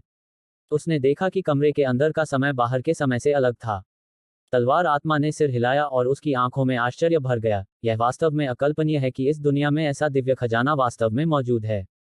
समय को पीछे की ओर मोड़ना, क्या अद्भुत क्षमता है। यांग यी हैरान था, समय को पीछे मोड़ना। उसने समझाया, आपको पता होना चाहिए कि सच्चे शून्यवादियों के पास समय के नियम होते हैं। वे अपने विरोधियों को एक निश्चित अवधि के लिए धीमा करने में सक्षम होते हैं, जबकि उनकी अपनी गति वही रहती है। लेकिन इस जगह यहाँ का स्थान समय को पीछे की ओर प्रवाहित करने में सक्षम है। इसे सरल शब्दों में समझाएं तो, यदि आप यहाँ 10 वर्षों तक साधना करते हैं, तो बाहरी दुनिया में केवल 1 वर्ष ही बीता होगा। यांग ये की अभिव्यक्ति तुरंत बदल गई। वहां बिताए गए 10 वर्ष बाहर बिताए गए 1 वर्ष के बराबर थे। यह तो सचमुच पागलपन था। इस बीच तलवार आत्मा ने कहा, यह अब समय का नियम नहीं है, और यह कुछ ऐसा है जो समय के नियमों से भी बढ़कर है। यह एक सर्वोच्च तकनीक है। दाओवादी वस्त्र पहने उस बूढ़े व्यक्ति ने शायद वह स्तर प्राप्त कर लिया है जिसकी हम कल्पना भी नहीं कर सकते। यांग ये ने सिर हिलाया। वह जानता था कि बूढ़ा आदमी बहुत ताकतवर था, बहुत ताकतवर। आखिरकार बूढ़े आदमी के एक क्लोन ने ही जियान गुजी को मार डाला था। यह कितना भयानक था। हालांकि वह नहीं जानता था कि बूढ़ा आदमी वास्तव में कितना ताकतवर था। इस बीच तलवार आत्मा ने अपना सिर हिलाया और कहा, इसके बारे में बहुत ज्यादा सोचने की जरूरत नहीं है। भविष्य में ऐसी साधना प्राप्त करना आपके लिए असंभव नहीं है। अब जब आपके पास यह कमरा है तो आपकी साधना बहुत तेजी से होगी और आप जल्द ही शून्य क्षेत्र प्राप्त कर लेंगे। इसे जल्द से जल्द प्राप्त करें क्योंकि सम्राट क्षेत्र आपके लिए बहुत कम है। बेशक, यांग ये ने सिर हिलाया। भले ही अब वॉइडर्स उसके लिए कोई खतरा नहीं थे, लेकिन वॉइडर्स इस दुनिया में अकेले विशेषज्ञ नहीं थे। अर्ध देवता और यहाँ तक देवता भी थे। इसके अलावा देवता क्षेत्र से ऊपर और भी अधिक शक्तिशाली अस्तित्व थे। अगर उसके पास जबरदस्त ताकत नहीं थी, तो अगर उसे एक दिन जियानजू या ब्लाइंड मैडन जैसे विशेषज्ञ का सामना करना पड़ा तो वह क्या करेगा? उसे और मजबूत बनना था। उसे निरंतर मजबूत बनना था। यांग ये ने आसपास के माहौल पर नजर डाली और कहा, चलो चलें। तुरंत साधना करने की कोई जल्दी नहीं थी। वैसे भी कमरा उसके भीतर था, इसलिए वह कभी भी उसमें प्रवेश कर सकता था। तलवार आत्मा ने सिर हिलाया और प्रकाश की किरण में परिवर्तित हो गई जो यांग ये के शरीर में प्रवेश कर गई। कमरे से बाहर निकलने के बाद यांग ये वास्तविकता में वापस नहीं आया। वह दूसरे तल पर कीमिया के मंडप में गया। वहां एक छोटी लड़की लेटी हुई थी। यह जियाओ क्यूई थी जो अभी भी बेहोश थी। उसे उसके प्रति बहुत ज्यादा अपराध बोध महसूस हुआ, क्योंकि वह उसे बचाने की कोशिश करते हुए बेहोश हो गई थी। उसे खुद ही जागने देने के अलावा उसे जगाने का एकमात्र दूसरा तरीका एक उपयुक्त औषधीय गोली को परिष्कृत करना था। हालांकि उसके पास कीमिया के दाव का अध्ययन करने का कोई समय नहीं था, इसलिए जियाओ क्यू अब तक बेहोश थी। यांग ये ने अपना सिर धीरे से रगड़ा और कहा, एक बार जब मैं रेडियंट आयाम के मामलों से निपट लूंगी तो मैं कीमिया पर ध्यान केंद्रित करूंगी और तुम्हें जगाऊंगी। मैं गारंटी देती हूं कि इसमें 1 साल से ज्यादा समय नहीं लगेगा। जैसे ही उसने बोलना समाप्त किया, वह भट्टी की ओर चलने लगा। जिस समय यांग ये ने पलट कर देखा, शियाओ क्यू की उंगली थोड़ी हिल गई थी। उसी समय अचानक उसके माथे पर नीली रोशनी का एक धागा दिखाई दिया, लेकिन इसे गायब होने में बस एक पल लगा। यांग ये ने यह सब नहीं देखा था। वह भट्टी के सामने पहुंच गया था और वहां एक ज्वाला धधक रही थी। यांग ये का चेहरा धीरे धीरे गंभीर होता गया जब उसने उसे देखा। मो शियाओलिंग की लपटें बहुत मजबूत और भयानक थीं, लेकिन उसके सामने दिव्य यिन ज्वाला बिल्कुल अधिक शक्तिशाली थी। मो शियाओलिंग की लपटें उसे बहुत खतरनाक लगी, लेकिन दिव्य यिन लॉ सिर्फ खतरनाक ही नहीं लगी, बल्कि उसके सामने खड़े होने पर उसे वास्तव में डर भी लगा। आखिरकार ब्लाइंड मैडन, जियानजू और राक्षसी ड्रैगन ने भी उसे ऐसा महसूस नहीं कराया था। एपोच दायरे में उसके पास एक शरीर था, लेकिन अगर वह भट्टी में कूद जाता तो वह निश्चित रूप से तुरंत राख में बदल जाता। यह वह बात थी जिस पर उसे पूर्ण विश्वास था। क्या वह इसे नियंत्रित कर सकता था? यह ऐसा विचार नहीं था जो उसके मन में अभी आया हो। ऐसा विचार तो उसे तब से ही था जब उसने इसे देखा था। हालांकि उस समय जब यह विचार उसके मन में आया था तो उसने तुरंत उसे अस्वीकार कर दिया था। आखिरकार उसकी ताकत बहुत कमजोर थी, इसलिए ऐसे विचार न रखना ही सबसे अच्छा था। लेकिन अब वह एक सम्राट था और उसकी ताकत पहले से कहीं ज्यादा थी। अगर वह इसे नियंत्रित कर सकता है तो उसकी ताकत निश्चित रूप से बहुत बढ़ जाएगी, क्योंकि अंधी युवती भी शायद दिव्य यिन ज्वाला के सामने जाने की हिम्मत नहीं करेगी। यांग ये ने एक पल के लिए हिचकिचाहट के बाद अपना हाथ आगे बढ़ाया। अचानक तलवार आत्मा उसके बगल में प्रकट हुई और अपना सिर हिलाया। यांग ये बहुत देर तक चुप रहा, फिर उसने सिर हिलाया। उसके लिए अपनी मौजूदा ताकत से दिव्य यिन ज्वाला को दबाना स्पष्ट रूप से असंभव था। अगर उसने जबरदस्ती करने की कोशिश की तो यह उल्टा पड़ सकता है। यद्यपि यह बहुत डक की बात थी, परंतु उसका जीवन उससे भी अधिक महत्वपूर्ण था। ठीक जब यांग ये और तलवार आत्मा मुड़े और दूर जाने लगे तो अचानक एक आवाज गूंजी, जब आप चौथे स्तर पर पहुंच जाएं तो फिर आएं। यांग ये और तलवार आत्मा के शरीर कांप उठे और फिर उन्होंने एक दूसरे को देखा। दोनों की आंखें सदमे से भरी हुई थीं। कुछ पल के लिए खामोशी छा गई जब वे दिव्य यिन ज्वाला को देख रहे थे, क्योंकि आवाज भट्टी के अंदर से आई थी। यांग ये ने घबरा कर पूछा, तुम बोल सकती हो? हालांकि दिव्य यिन ज्वाला ने उसे कोई उत्तर नहीं दिया। यांग ये ने हार मानने से इनकार कर दिया और प्रश्न को कुछ बार और दोहराया, लेकिन उसे कोई उत्तर नहीं मिला। यांग ये ने तलवार आत्मा को देखा और उसने अपना सिर हिलाया, जब आप चौथे स्तर पर पहुंच जाएं तो वापस आएं। यांग ये ने सिर हिलाया। उसने दिव्य यिन ज्वाला पर नजर डाली और फिर वह कीमिया के मंडप से चला गया। मंडप के बाहर यांग ये हैरान था। वह व्यक्ति स्पष्ट रूप से बोल सकता है, फिर भी वह मुझे जवाब क्यों नहीं दे रहा है? तलवार आत्मा ने यांग ये की ओर देखा और कहा, क्या तुम वास्तव में जानना चाहते हो? यांग ये ने जवाब दिया, बेशक। उसने समझाया, इसका सिर्फ एक ही कारण है। तुम अभी बहुत कमजोर हो, इसलिए उसे लगता है कि तुम उससे बात करने के योग्य नहीं हो। जैसे ही उसने बोलना समाप्त किया, वह वहीं गायब हो गई। यांग यी के पास कहने को शब्द नहीं थे। यहाँ तक कि वह भी चंचल होने लगी है। यांग ये ने अपना सिर हिलाया और शून्य बादल शटल में वापस लौट आया। Dot dot dot. यांग ये धनुष पर खड़ा था जबकि येलियून उसके बगल में था। इस समय शून्य बादल शटल डार्क हेल कॉन्टिनेंट को छोड़कर अंतरिक्ष में था। अनंत तारे उनकी दृष्टि के क्षेत्र में भर गए थे। समय समय पर दूर दूर तक चमकते हुए उल्कापिंड चमक रहे थे और उनकी दृष्टि के क्षेत्र से गायब हो गए। अंतरिक्ष कितना सुंदर है। येलियून ने आकाश में छाए तारों को देखा और प्रशंसा से आश्चर्यचकित हुए बिना नहीं रह सका। वास्तव में, यांग ये ने सिर हिलाया। यह पहली बार था जब वह अंतरिक्ष में था। कहने की जरूरत नहीं है, एक व्यक्ति को यह एहसास होगा कि अंतहीन तारों वाले आकाश के बीच खड़े होने पर वह कितना छोटा है। असीम ब्रह्मांड की तुलना में मनुष्य धूल के कण के समान है। बेशक, कुछ लोगों के लिए ब्रह्मांड बहुत छोटा था। यांग ये बहुत देर तक चुप रहा, फिर उसने पूछा, हमारे साथ कितने लोग आए हैं?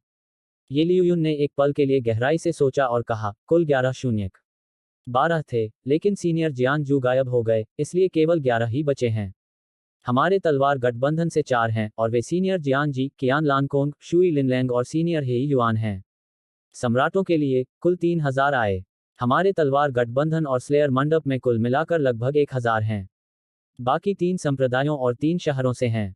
येलियून ने इस बिंदु पर थोड़ा संकोच किया और पूछा, क्या हम किसी से लड़ने जा रहे हैं? मैं कुछ लोगों को लाने जा रहा हूं। यांग ये ने सितारों के घने विस्तार को देखा और कहा, मुझे आशा है कि लड़ने की कोई जरूरत नहीं है।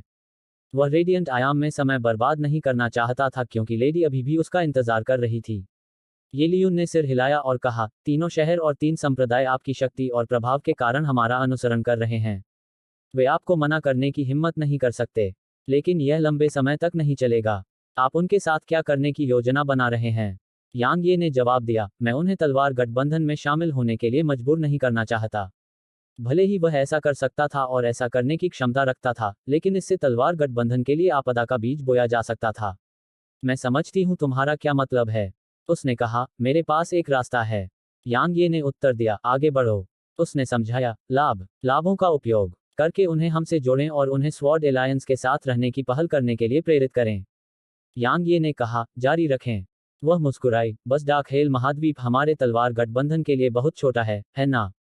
यांग ये ने उसे बहुत देर तक देखा और कहा, लियूयुन, तुम्हारी महत्वाकांक्षाएं बहुत बड़ी हैं, और तुमने बहुत दूर तक सोचा है। उसने कहा, कई शक्तियां एक से ज्यादा दुनिया को नियंत्रित करती हैं। हमारा तलवार गठबंधन लगातार मजबूत होता जा रहा है, इसलिए यह स्वाभाविक रूप से स्थिर नहीं रह सकता। हमें और भी ज्यादा दुनियाएं हासिल करनी हैं। एक बार जब हम उन दुनियाओं को हासिल कर लेंगे, तो हम 3 शहरों और 3 संप्रदायों के साथ थोड़ा बहुत लाभ साझा कर सकते हैं। हम उन्हें उस दुनिया में अपनी शक्ति स्थापित करने के लिए अपनी सेनाएं भेजने की अनुमति दे सकते हैं।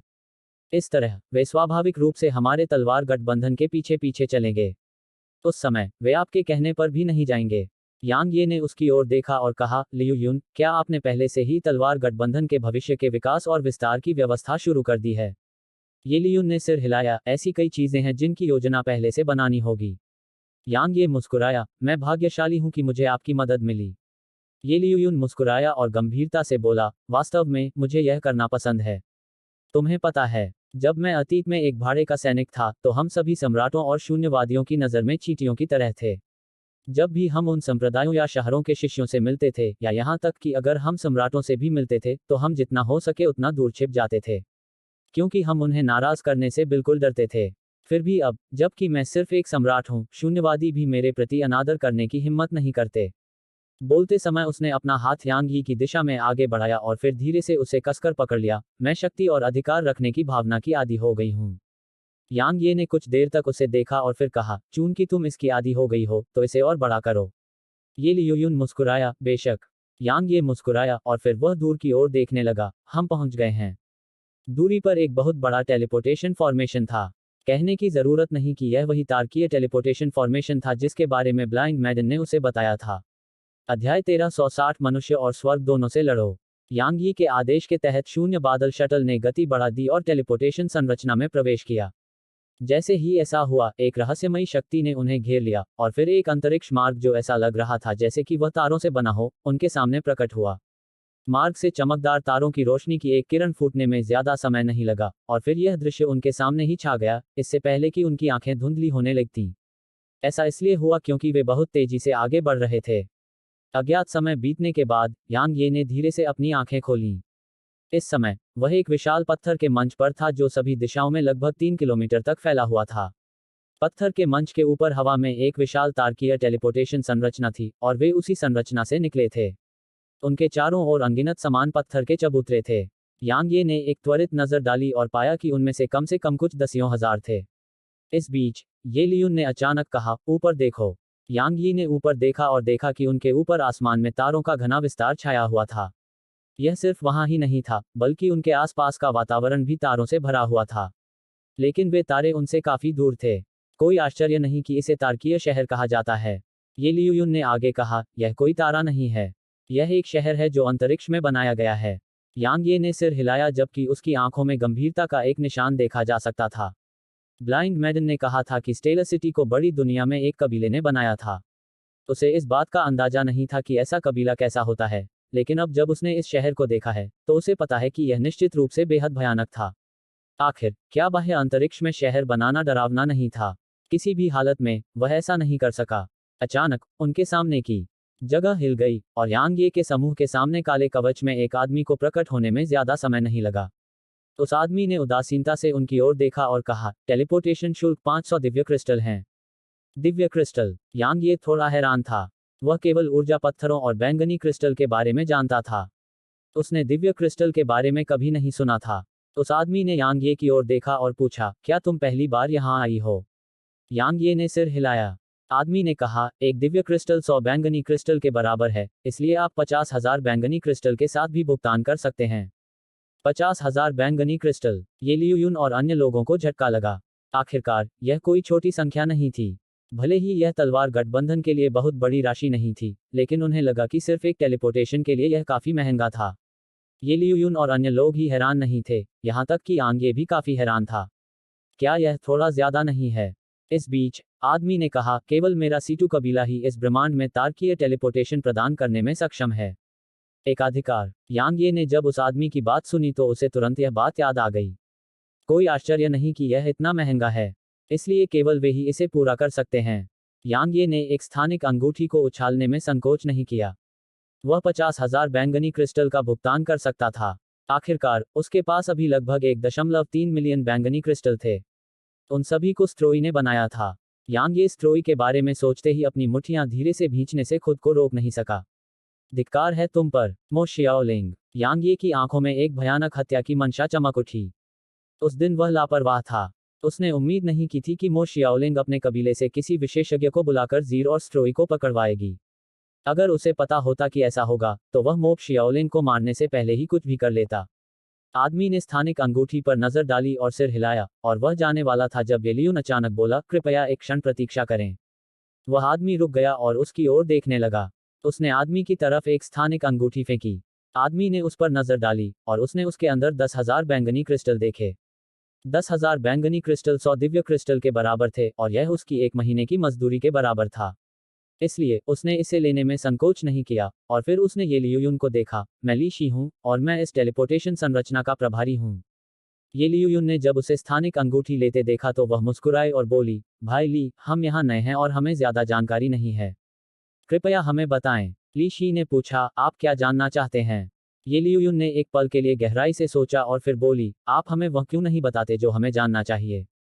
ली शी ने ये लियून की ओर देखा और कहा, यह शी कबीले का क्षेत्र है।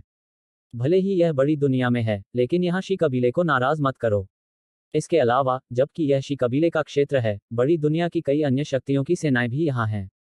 क्योंकि यह सभी मध्यम और छोटी दुनियाओं के बीच का आदान प्रदान है। संक्षेप में, यहाँ की स्थिति बहुत जटिल है, इसलिए सावधानी से काम करना सबसे अच्छा है। ये लियून ने थोड़ा सिर हिलाया और कहा, हम रेडियंट आयाम की ओर जाना चाहते हैं। क्या हम यहाँ से वहाँ टेलीपोर्ट कर सकते हैं?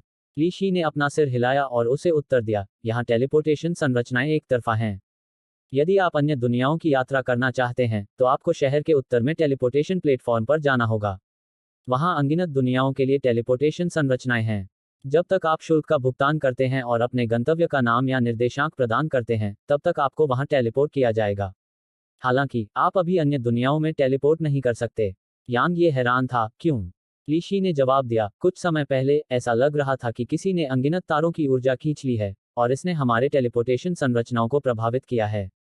उन्हें अभी मरम्मत की जा रही है, लेकिन शायद इसमें ज्यादा समय नहीं लगेगा। अनगिनत सितारों की ऊर्जा से आकर्षित यांग ये के मुंह के कोने फड़क उठे। क्या मैं इसका कारण हूं? इस बीच लीशी ने कहा, आप शहर के अंदर दिव्य आकाश मंडप में आराम कर सकते हैं। ठीक है। अज्योर क्लाउड मर्चेंट ग्रुप आज रात एक नीलामी आयोजित कर रहा है। यह शहर का सबसे बड़ा और सबसे अच्छा व्यापारी समूह है और उनकी पिछली नीलामी में सभी आइटम बहुत अच्छे रहे हैं। माना जाता है कि इस बार नीलामी में शून्य रैंक, मूल रैंक से ऊपर के खजाने भी हैं। यदि आपके पास पर्याप्त धन है तो आप मूल रैंक के खजाने के लिए बोली लगाने का प्रयास कर सकते हैं। ये लियूयुन ने अचानक पूछा, क्या Azure cloud merchant group she कबीले से संबंधित है? ली शी ने अपना सिर हिलाया, नहीं। शी कबीले को किराया देकर कोई भी शहर में स्टोर खोल सकता है। ठीक है। भले ही मुझे नहीं पता कि अजूर क्लाउड मर्चेंट ग्रुप किस दुनिया से है, लेकिन वे काफी मजबूत हैं। इसलिए आपको उन्हें लक्षित करने के बारे में बिल्कुल नहीं सोचना चाहिए। वास्तव में मुझे कहना चाहिए कि इस शहर में स्टोर खोलने में सक्षम कोई भी व्यक्ति मजबूत है। समझ गई। ये लियूयुन ने थोड़ा सिर हिलाया और फिर वह गहरी सोच में डूब गई। कोई नहीं जानता था कि वह क्या सोच रही थी। लीशी ने उनकी ओर देखा और कहा, अगर आपको और कुछ नहीं चाहिए तो मैं अब चलता हूं। यांग ये मुस्कुराया, धन्यवाद। यह मेरा कर्तव्य था। जैसे ही उसने बोलना समाप्त किया, उसने यांग ये और अन्य लोगों की ओर अपनी मुट्ठी बांध ली और फिर वह वहीं गायब हो गया। यांग ये ने ये लियूयुन की ओर देखा और उसने पूछा, अब तुम क्या सोच रहे हो? ये लियून ने उत्तर दिया, यह वह स्थान है जहां सभी शब्द मिलते हैं। दूसरे शब्दों में, यह स्थान अनगिनत दुनियाओं से जुड़ा हुआ है। इसलिए हमें यहाँ खुद को स्थापित करना चाहिए। बेशक यह बैंगनी क्रिस्टल कमाने के लिए नहीं है, बल्कि यह हर समय अनगिनत दुनियाओं से संबंधित जानकारी रखने के लिए है। यांग ये ने सिर हिलाया, यह बहुत अच्छा विचार है। इसे अपनाओ और अगर तुम्हें किसी चीज की जरूरत हो या कोई समस्या आए तो मुझे बेझिझक बताओ। ये लियून ने सिर हिलाया, अभी कोई जल्दी नहीं है। एक बार जब मैं इस जगह को समझ लूंगा तो मैं व्यवस्था कर दूंगा। चलो उस दिव्य आकाश मंडप में चलते हैं जिसके बारे में उसने हमें बताया था। दिव्य आकाश मंडप तक पहुंचने में उन्हें ज्यादा समय नहीं लगा। यांग ये काफी अमीर थे और उन्होंने एक पूरी मंजिल बुक कर ली थी। डॉट डॉट डॉट अपने कमरे में यांग ये ने आदिम शिवालय के तीसरे स्तर में प्रवेश किया और साधना शुरू कर दी। बाहरी दुनिया में केवल एक दिन ही गुजर पाता जबकि वह वहां 10 दिनों तक साधना करता। साधना के लिए ऐसे स्वर्ग को चुनौती देने वाले कमरे के साथ यांग ये को स्वाभाविक रूप से लगन से साधना करनी थी और समय की एक सांस भी बर्बाद नहीं करनी थी। दरअसल उसने चौथे स्तर का और भी ज्यादा अनुमान लगाया था। प्राइमोडियल पैगोडा में 9 स्तर थे और उनमें से हर एक ने उसे बेहद सुखद आश्चर्य दिया था। खास तौर पर तीसरा स्तर, यह साधना के लिए बिल्कुल स्वर्ग को चुनौती देने वाला उपकरण था। अगर सिर्फ तीसरा स्तर ही स्वर्ग को चुनौती देने वाला था तो चौथे स्तर के बारे में क्या? इसके अलावा दिव्य यिन ज्वाला ने उसे चौथे स्तर पर जाने से पहले उसे देखने के लिए कहा था। यदि वह दिव्य यिन ज्वाला पर नियंत्रण प्राप्त कर सके। बस इसके बारे में सोचकर ही यांग ये काफी उत्साहित हो गया। यांग ये ने अपने विचारों को नियंत्रित किया, ध्यान केंद्रित किया और साधना पर ध्यान केंद्रित करना शुरू कर दिया। 6 घंटे बाद यांग ये ने अचानक अपनी आंखें खोली और बाहरी दुनिया में लौट आया। यांग ये ने कहा, अंदर आओ। दरवाजा धक्का देकर खोला गया और ये लियून अंदर आया। उसने पूछा, क्या आप उस नीलामी को देखने में रुचि रखते हैं? यांग ये ने एक पल के लिए हिचकिचाते हुए सिर हिलाया, चलो चलकर देखते हैं। रात में स्टेलस सिटी असाधारण रूप से खूबसूरत थी। ऊपर देखने पर तारे नजर आते थे, खास तौर पर अंतरिक्ष में ये तारे। ऐसा लगता था कि वे बस उनके ऊपर लटके हुए थे और उनकी पहुंच में थे। यांग ये ने ऊपर आसमान में चमकते तारों को देखा और कहा, वास्तव में किसी ऐसे व्यक्ति के साथ शांतिपूर्ण जीवन जीना बुरा नहीं है जिसे आप प्यार करते हैं। ये लियून ने उसकी ओर देखा और कहा, जिस क्षण से हम साधक बने, इसका मतलब था कि हमें मनुष्य और स्वर्ग दोनों से लड़ना होगा। साधना का मार्ग अंतहीन है। इसका मतलब है कि हमें हमेशा दूसरों और स्वर्ग से लड़ना पड़ सकता है। इसमें कुछ नहीं किया जा सकता क्योंकि अगर तुम लड़ने से इनकार करोगे तो तुम मर जाओगे। यांग ये मुस्कुराई, मैं तो बस अपनी भावनाएं व्यक्त कर रही थी। जैसे ही उसने बोलना समाप्त किया, यांग ये ने अपनी गति बढ़ा दी। ये लियून ने उसकी ओर देखा और जल्दी से उसके पीछे चली गई। उन्हें अजूर क्लाउड मर्चेंट ग्रुप तक पहुंचने में ज्यादा समय नहीं लगा। उन्होंने नीलामी घर में प्रवेश करने के लिए 10 दिव्य क्रिस्टल का भुगतान किया, लेकिन नीलामी पहले ही शुरू हो चुकी थी। यांग ये और ये लियूयुन को एक खाली कमरा मिला। हर एक कमरा एक दूसरे से बहुत दूर था और उनके बीच की दूरी लगभग 30 मीटर थी। इसके अलावा वे संरचनाओं द्वारा संरक्षित थे। एक बार जब वे कमरे में प्रवेश करते हैं तो वे बाहरी दुनिया से पूरी तरह से अलग हो जाते हैं और दूसरों की दिव्य भावना बिल्कुल भी प्रवेश नहीं कर सकती। नीलामी घर के बीच में एक बहुत बड़ा पत्थर का मंच था और उस पर हरे रंग की पोशाक पहने एक महिला खड़ी थी। वह महिला बहुत खूबसूरत थी और उसके चेहरे पर एक गर्मजोशी भरी मुस्कान थी। उसने आसपास के माहौल पर नजर डाली और कहा, नीलाम होने वाली अगली वस्तु एक गुलाम है। चलो परिचय छोड़कर पहले सामान पर नजर डालते हैं। बोलते समय उसने हल्के से ताली बजाई। बहुत समय नहीं लगा और उसके दाहिनी ओर का टेलीपोर्टेशन अचानक चमक उठा और फिर पत्थर के प्लेटफॉर्म पर एक आकृति प्रकट हुई। यांग ये अचानक खड़ा हो गया जब उसने उस व्यक्ति को देखा और उसकी आंखें अविश्वास से भर गईं।